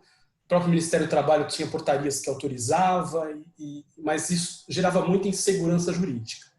Com a reforma trabalhista, você teve, efetivamente, você teve uma introdução na lei, a autorização de você fazer esse ponto por exceção, né? Mas na minha experiência, né, de vida, de trabalho, né, de advocacia, de ver pedido de hora extra, acho que quase não tem ação que não tenha um pedido de hora extra, né? Você pegar todas as ações trabalhistas, são raras as que não têm um pedido de hora extra. E há todo tipo de argumento. E eu defendo só empresas, né? Então eu tenho uma visão, obviamente, enviesada em relação a isso. Mas eu entendo que a anotação por exceção, Mônica, ela não é, ela é insegura, né? Porque hoje você tem sistemas para tudo, né? Quer dizer, o fato da pessoa marcar ou não um ponto é mais se você introduz essa cultura nas academias de que isso seja feito de forma correta, do que se você marcar por exceção também você vai ter que marcar, né? Você vai ter que ter uma disciplina para fazer isso, né? E um controle para ver se isso está sendo feito corretamente. Isso gera uma insegurança muito maior. Na minha visão, se você tem um controle do que realmente entrou, saiu, fez hora extra, não fez hora extra, isso sai no seu sistema, né? O juiz e o próprio reclamante, quando entrar com a ação, você mostra os extratos para ele, esse foi o horário que você fez, não nega. Ele não nega. Raramente ele vai negar que ele fez aquilo, vai falar que foi diferente. Alguma outra pessoa, talvez de má fé, ou talvez com boa fé, diga que ele foi lá, bateu o ponto e voltou a trabalhar. Mas de tudo isso é forma de como você vai controlar a situação, né? Então eu não sei o quanto alivia você fazer um ponto por exceção vis-à-vis o risco que você corre de uma ação trabalhista de horas extras. Às vezes eu acho que é mais simples você transformar um controle, tornar mais eficaz o seu controle de jornada, de forma que você ganhe todas as ações. Quando eu tenho um controle bem feitinho, e a empresa me manda isso, eu não perco nenhuma ação de hora extra, porque a empresa paga as horas extras, bate com o que foi marcado. Isso era muito mais difícil no passado, em que tinha aquelas marcações fixas, né? Entrou às 6, saiu às 18. Entrou às 6, saiu às 18. Você faz todos os dias. Isso não existe, né? Isso não existe. Na vida real, isso não existe. Então, acaba sendo desconsiderado pela justiça. Então, respondendo a sua pergunta do controle por exceção, que aí eu acho que o Dr. Francisco vai concordar comigo, embora você tenha a previsão legal, eu não sei o quanto isso é útil e é bom para as empresas adotarem, se elas já têm algum controle de jornada, por exemplo. Bom, vou aproveitar aqui, antes de passar para o Dr. Francisco, perguntar, porque eu estou vendo aqui o nosso horário e estou vendo que a gente está se aproximando daquilo que ele tinha comentado que seria o limite dele, né? Então, eu vou aproveitar já para colocar uma terceira pergunta para o Dr. Francisco, né? Então, a primeira é a questão do trabalho intermitente, né? Sazonal. A segunda é a questão do ponto por exceção. A terceira é se ele aceita o nosso convite para a parte 2 desse webinar aqui, porque certamente a gente deixou alguns temas importantes de fora. Então, a gente vai ter fatalmente que se reunir outra vez para cobrir todas as outras questões, principalmente as questões da nova lei trabalhista, né, da reforma trabalhista, que é uma coisa que para as academias é extremamente importante. Então, doutor Francisco, vamos lá. Com relação ao trabalho intermitente, eu sou contrário mesmo. Né? Aliás, se o doutor Dario permitir, né, chamei certo agora, né? Se o doutor Dario permitir, eu vou estender a minha divergência um pouco mais e aplicá-la à reforma trabalhista também. Se nós formos lembrar a época da reforma do governo Michel Temer, o que se falava, inclusive o relator, né, que se não me engano era o deputado Rogério Marinho, que ia criar, era assim, em um mês ia ter 1 milhão de empregos. É só levantar o noticiário da época. Né? 1 milhão é modo de falar, né? Mas é uma quantidade absurda de emprego e tal, que era o que o país precisava para se modernizar e papapá, e toda aquela conversa que sempre que se quer fazer uma mudança se bate na mesma tecla. Nós já estamos há quase 3 anos da reforma. Tudo bem, esse ano teve problema da pandemia, então vamos tirar esse ano. Os 2 anos posteriores à reforma, eu não vi nada desse emprego, do aumento do emprego. Pelo contrário, eu vi o aumento do desemprego aqui no país. As condições de trabalho foram precarizadas em muitos lugares, não é caso de academia, mas eu estou falando da reforma como um todo. E eu não vi essas vantagens. E o próprio regime do trabalho intermitente, ele veio para dar empregabilidade. Só que eu faria uma distinção aqui. Há uma diferença entre criar vagas de trabalho, vejam bem, criar vagas de trabalho é uma coisa.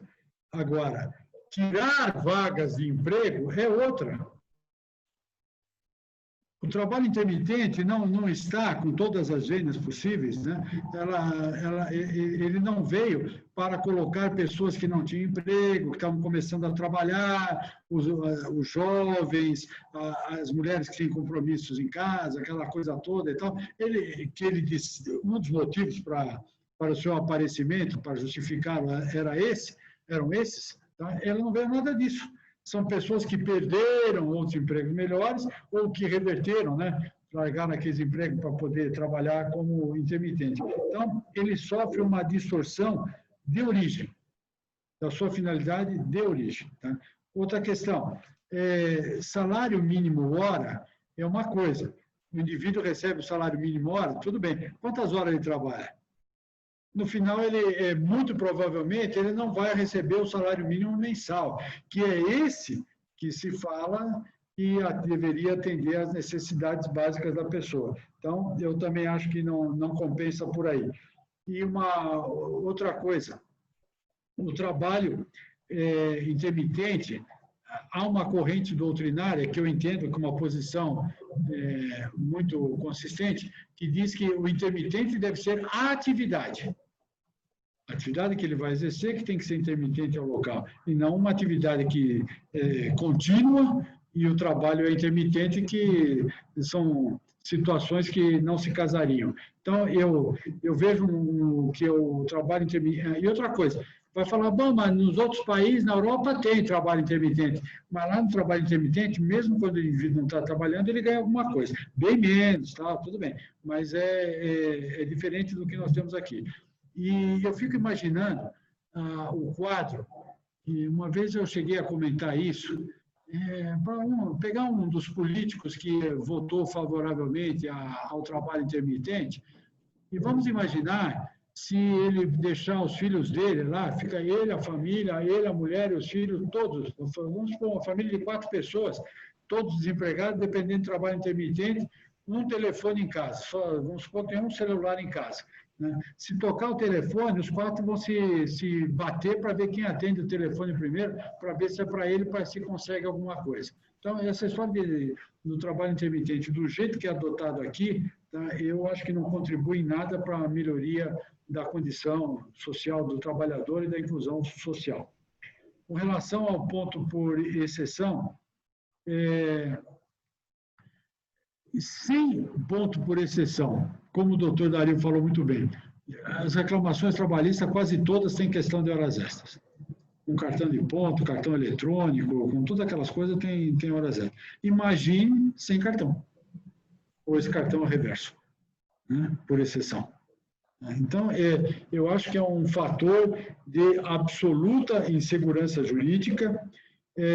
O ponto não é só para ver estreitamente o horário do trabalhador, é para ver a assiduidade, tem uma série de outras coisas que estão à volta da marcação do ponto, que não só aquele registro para se reclamar horas extras, né?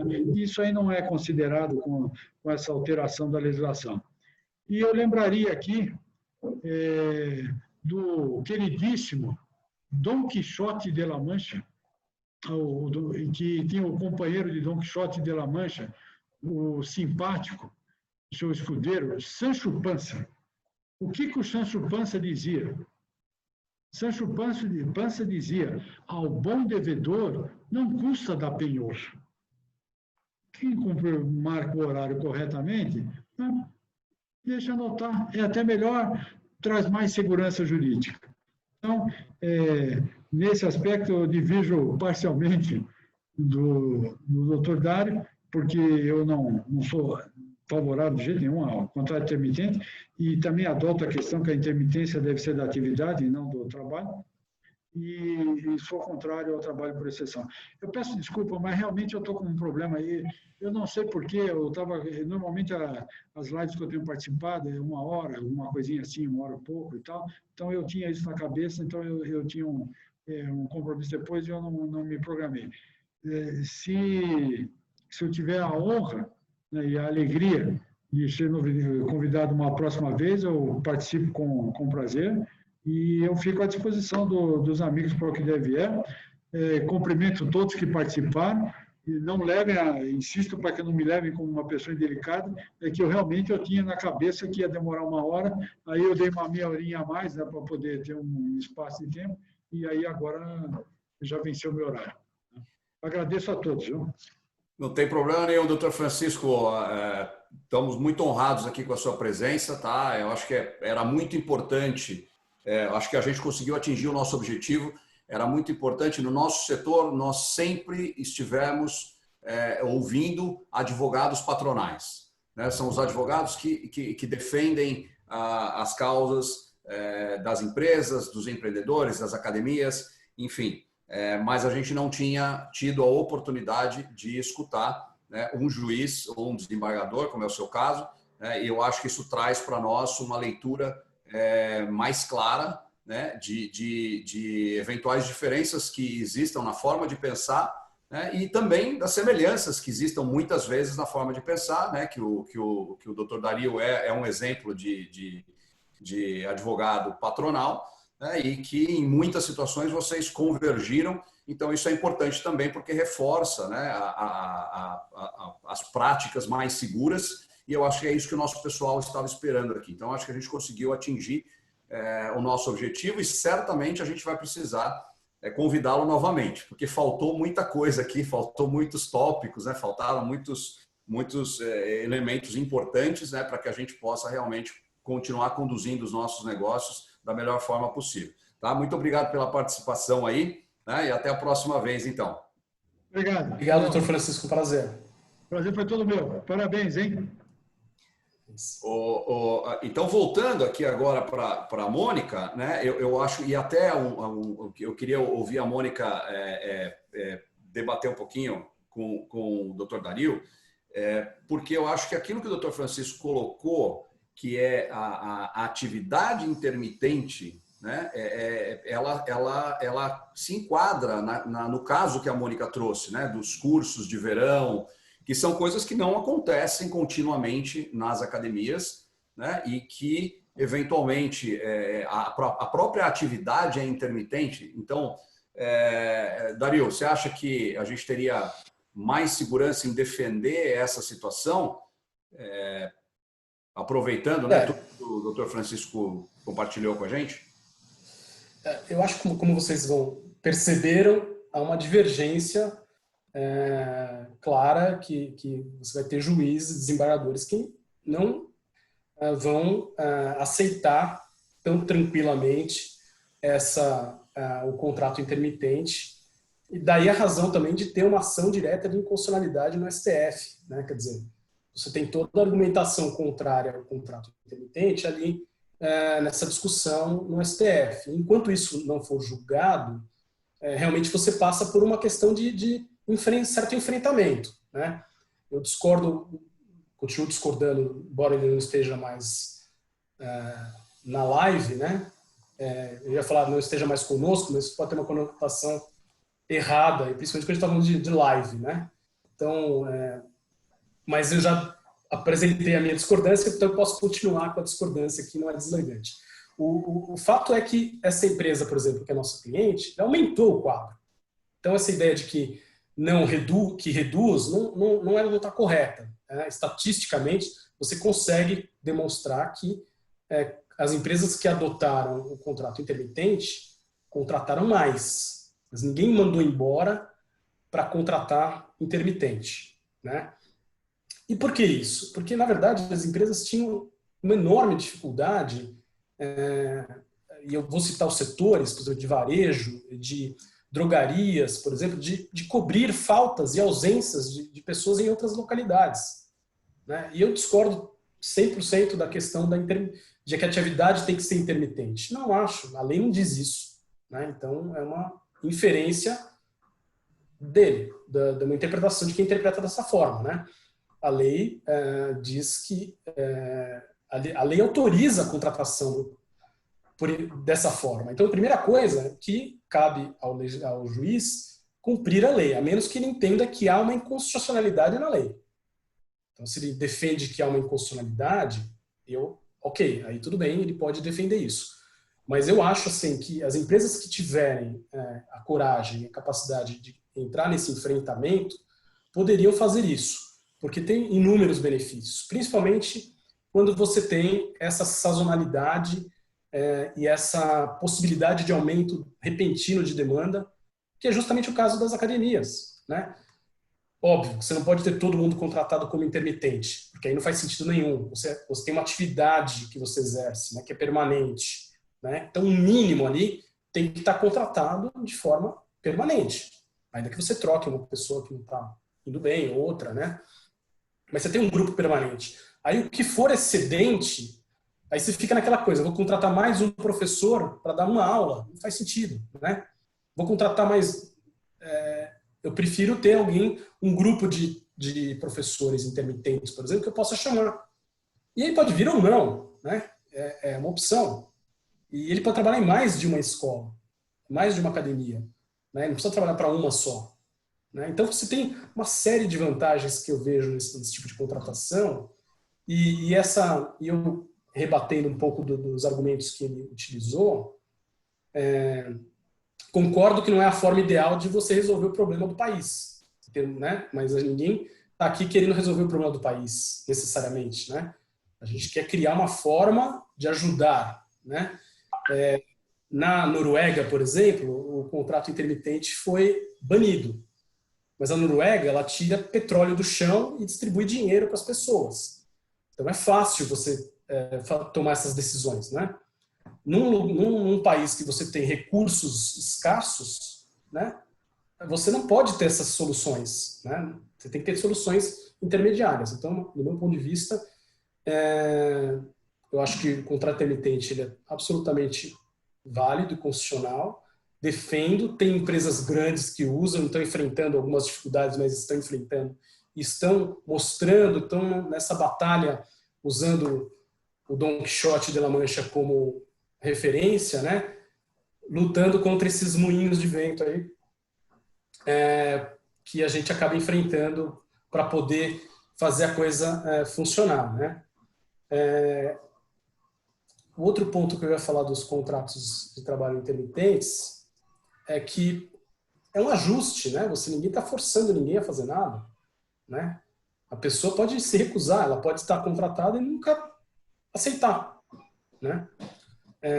O fato de haver uma necessidade de não se chegar no valor do salário mínimo mensal não é um bom argumento Por quê? Porque a própria lei que institui o salário mínimo, ela fala em salário mínimo hora e salário mínimo mês. Então, se ela fala em salário mínimo hora, ela está prevendo a possibilidade do salário mínimo hora, né? E essa ideia de que o salário mínimo deveria representar uma satisfação completa da pessoa em termos de alimentação, moradia, etc., é uma ilusão, porque hoje o salário mínimo não faz isso, né? Então, como é que a gente vai fazer? Bom, de qualquer forma, né, Dario, eu acho que assim, muito importante aqui para todos os participantes, eu acho que e a Mônica provavelmente vai concordar comigo, não vai ter contraditório nessa opinião minha, do risco que a gente corre muitas vezes quando a gente ouve somente o lado do advogado patronal, né? E aí quando você percebe como pensa um juiz do trabalho, como pensa um desembargador, você percebe o tamanho do cuidado que você tem que ter quando você toma as decisões, né? Exato. E eu vejo... Iremos mais equilibrados, viu? Então, você vê aqui, ó, tanto é verdade isso que você está falando, por exemplo, o doutor Dario e o doutor Francisco não deveriam nunca ser contra o ponto por exceção, porque ele é lei. Você pode fazer por lei, tá certo? Agora, todos os advogados com os quais eu conversei falam, olha, é muito arriscado, é muito perigoso, é importante você ter horário de entrada, horário do lanche, horário de saída. Ok, só que hoje, essa responsabilidade do ponto, ele acaba recaindo sobre a empresa, porque eu tenho que ficar atrás de 1.500 funcionários na rede para eles baterem o ponto direito. Porque se o cara esquecer de bater o ponto todo dia na hora do almoço, a conta sou eu que vou pagar lá no fim. E quando o ponto é por exceção, você transfere essa responsabilidade para a pessoa que está trabalhando. Então, sempre que ela fizer algo diferente, ela tem a obrigação de relatar. É muito mais justo, no meu entendimento, e que é respaldado pela lei. Então, a dificuldade que a gente tem aqui, todos os empresários no Brasil, é justamente isso. Você tem a lei, você tem a interpretação da lei, você tem ainda aqueles que são contra e os que são a favor. Então, se você simplesmente ler aquele texto da lei, o ponto por exceção é um exemplo bobo até, né? Mas que mostra a extensão, porque de repente você leu a lei, você fala, bom, só vou usar o ponto por exceção porque vai me gerar menos horas de conferência, transfere essa responsabilidade para quem tem que bater o ponto, é tudo de bom. Se você achar que é tudo de bom, você está ferrado. Porque se você tiver um processo, talvez, né, aquele grupo de juízes considere que você não fez prova suficiente, apesar de você ter uma lei que te permite. O Brasil é muito difícil, não é para iniciante. Só para não considero ilegal, né? Eu dei uma olhada. Está lá, está na lei. A lei diz que pode, mas na prática você pode, mesmo aplicando a lei, você pode se dar mal, né? Exatamente, esse é o problema. Mas o controle do intervalo de descanso, você pode fazer uma pré-anotação, né? E aí esse você não precisa marcar. Então, mas já ajuda um pouco. É que no dia a dia é muito ruim mesmo. Você ter que correr de 1 milhão, assim, atrás de 1 milhão de pessoas que tem que bater o ponto 4 vezes por dia, é óbvio que ele vai esquecer. Algum deles, uma vez por semana, ele vai deixar de bater. O do almoço, então, assim, você fica muito vulnerável na prática.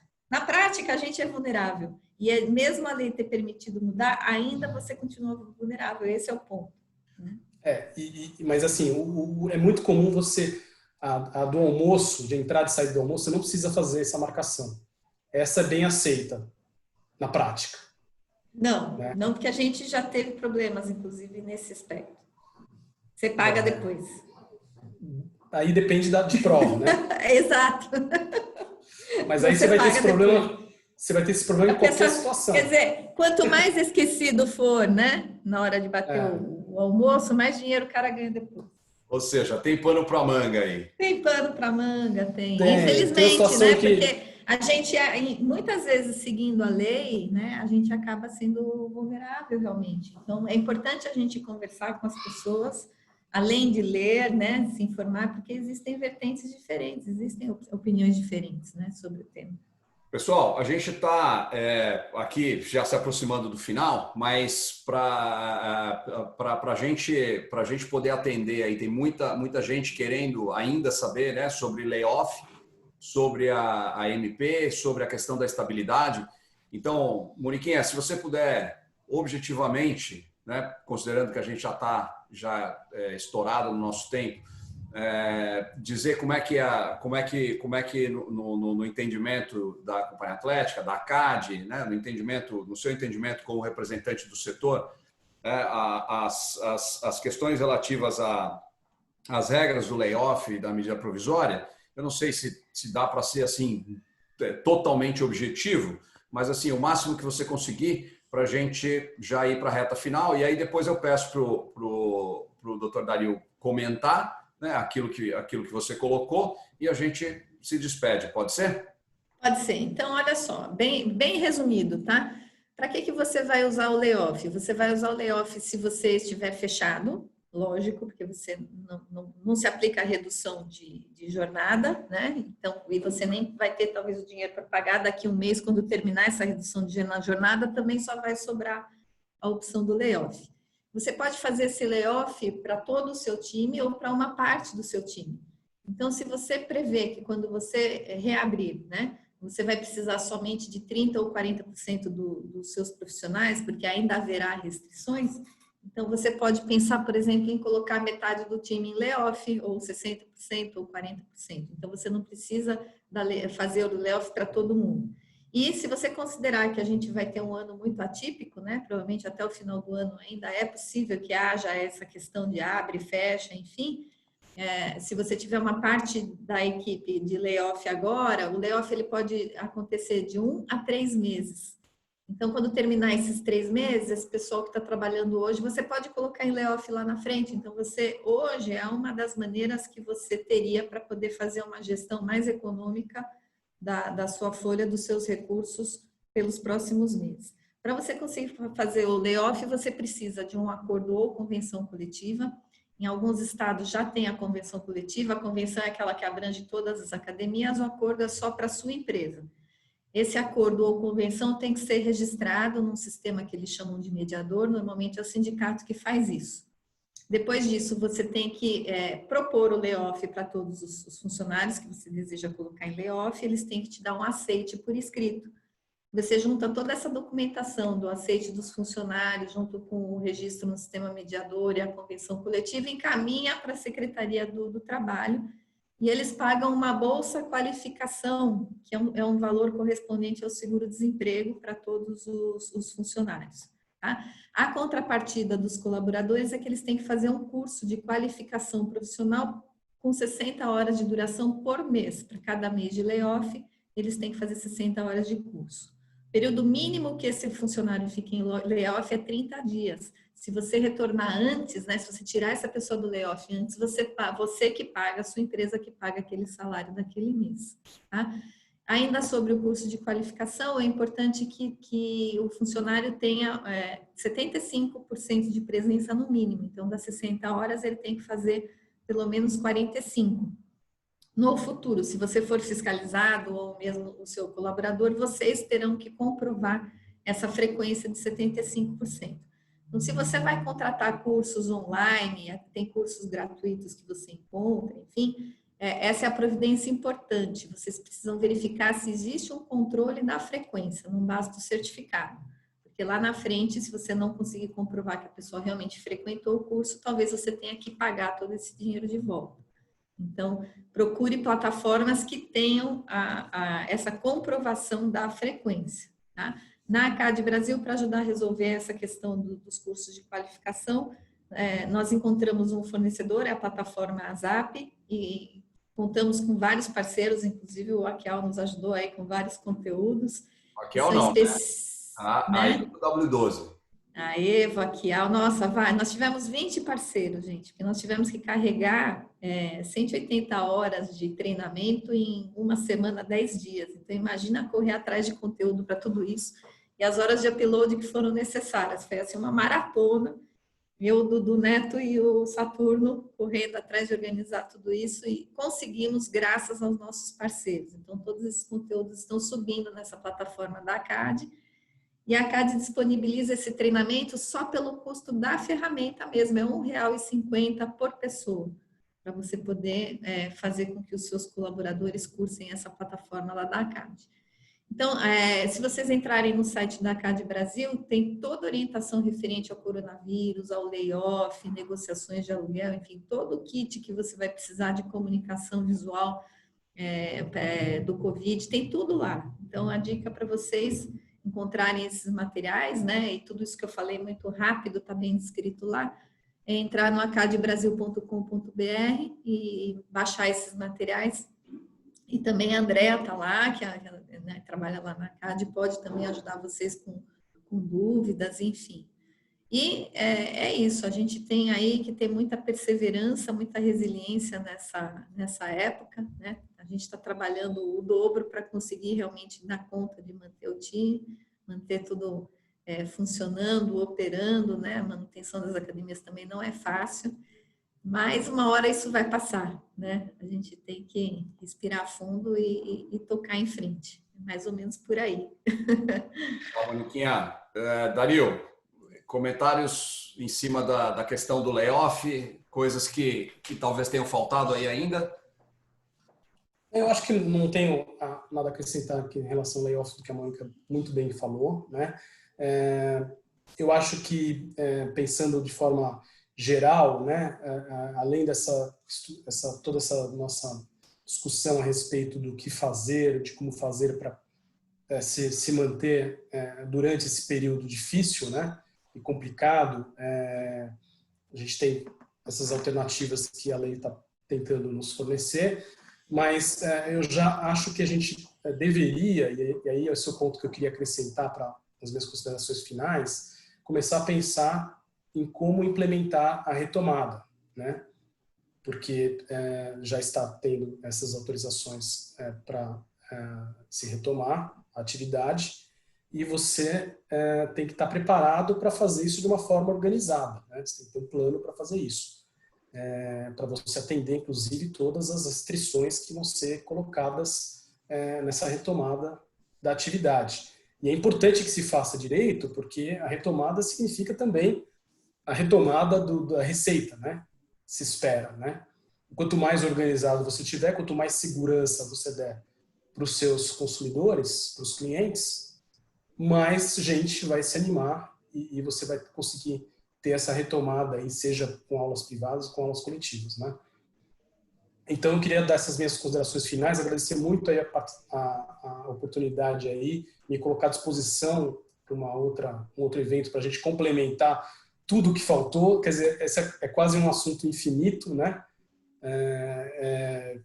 Eu também tinha um compromisso agora às 17, então também não consigo me estender muito mais, mas eu poderia falar horas sobre isso, assim, tentando pensar juntos com vocês aí, numa forma de colaborar, né?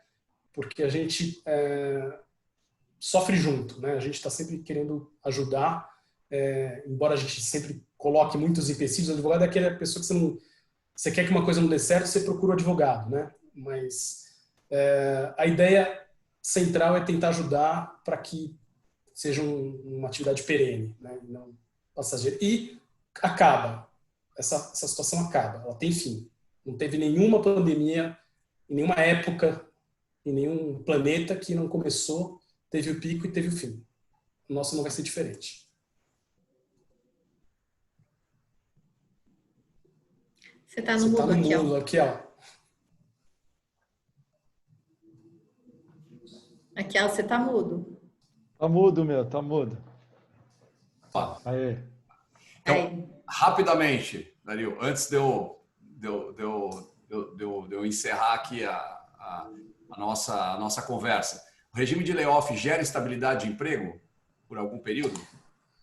Se você aplicar o da lei, sim, né? Se você aplicar o da CLT, se você fizer dispensa em um determinado período, é uma forma de garantia, né? não é exatamente o mesmo tipo de garantia, mas você vai ter todos os benefícios desconsiderados, né? Então, você pode considerar que tem uma garantia de emprego, sim. Só que eu estou bem quente nesse assunto, né? Porque a gente está respondendo isso 10 vezes por semana.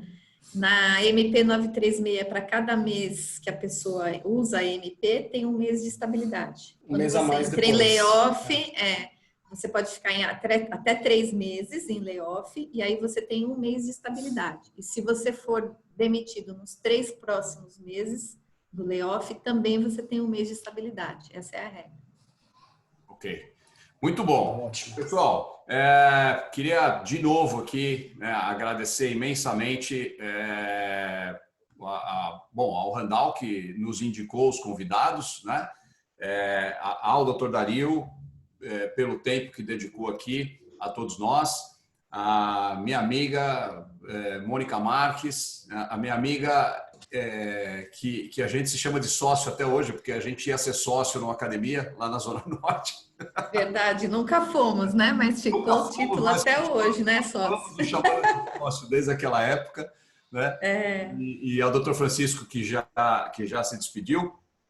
E a todos vocês, no momento que a gente sabe que é um momento em que está todo mundo aí meio que de cabeça para baixo para reabrir as academias.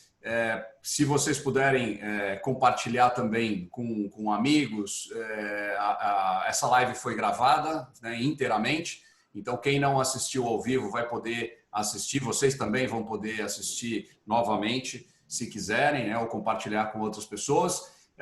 E também convidar vocês para sexta-feira. Sexta-feira nós vamos falar, viu, Dario? Você está convidado também. Sexta-feira nós vamos falar de grana. Eu não sei se é uma coisa que te interessa, né? Mas não sou materialista. Mas vou convidar a Moniquinha também, né? Nós vamos falar de grana na sexta-feira. Nós vamos falar. Oba. Vai ser muito importante no momento da reabertura, da retomada. A gente vai precisar vender, né? Então, na sexta-feira, o foco é vendas. O foco todo em como a gente se adaptar à nova realidade, acelerar as nossas vendas com as melhores estratégias possíveis de relacionamento comercial com os nossos atuais clientes, futuros clientes, aqueles que a gente quer trazer. Então, é um papo realmente imperdível na sexta-feira, às 3 horas da tarde. Tá todo mundo convidado aí. Muito obrigado pela audiência, pela presença, tá? E fica já o convite também, que eu fiz para o Dr. Francisco, né? Fica para os dois o convite aí para a parte 2. Né? Vamos ver se a gente cuida agora de abrir as academias, né? De vender bastante, e aí, quando a gente estiver um pouquinho mais já estabilizado, a gente volta para falar de questões trabalhistas que não estão diretamente relacionadas com o momento, com a pandemia, mas que fazem parte do nosso dia a dia, né? Num caráter de continuidade aí. Tá bom? Super obrigado, então, de novo, né? E até sexta-feira, para aqueles que vão estar com a gente. Tá bom? Moniquinha, Dario, né? Meu parceiro. Um abraço a todos. Pessoal. Um abraço. Um abraço a todos. Gente, e curta o nosso canal no Telegram. Canal do Telegram, no nosso chat. Curtam lá e recebam as novidades em primeira mão. Obrigado. Valeu, Dario. Obrigadão, Mônica. Um abraço. Obrigada. Tchau, tchau.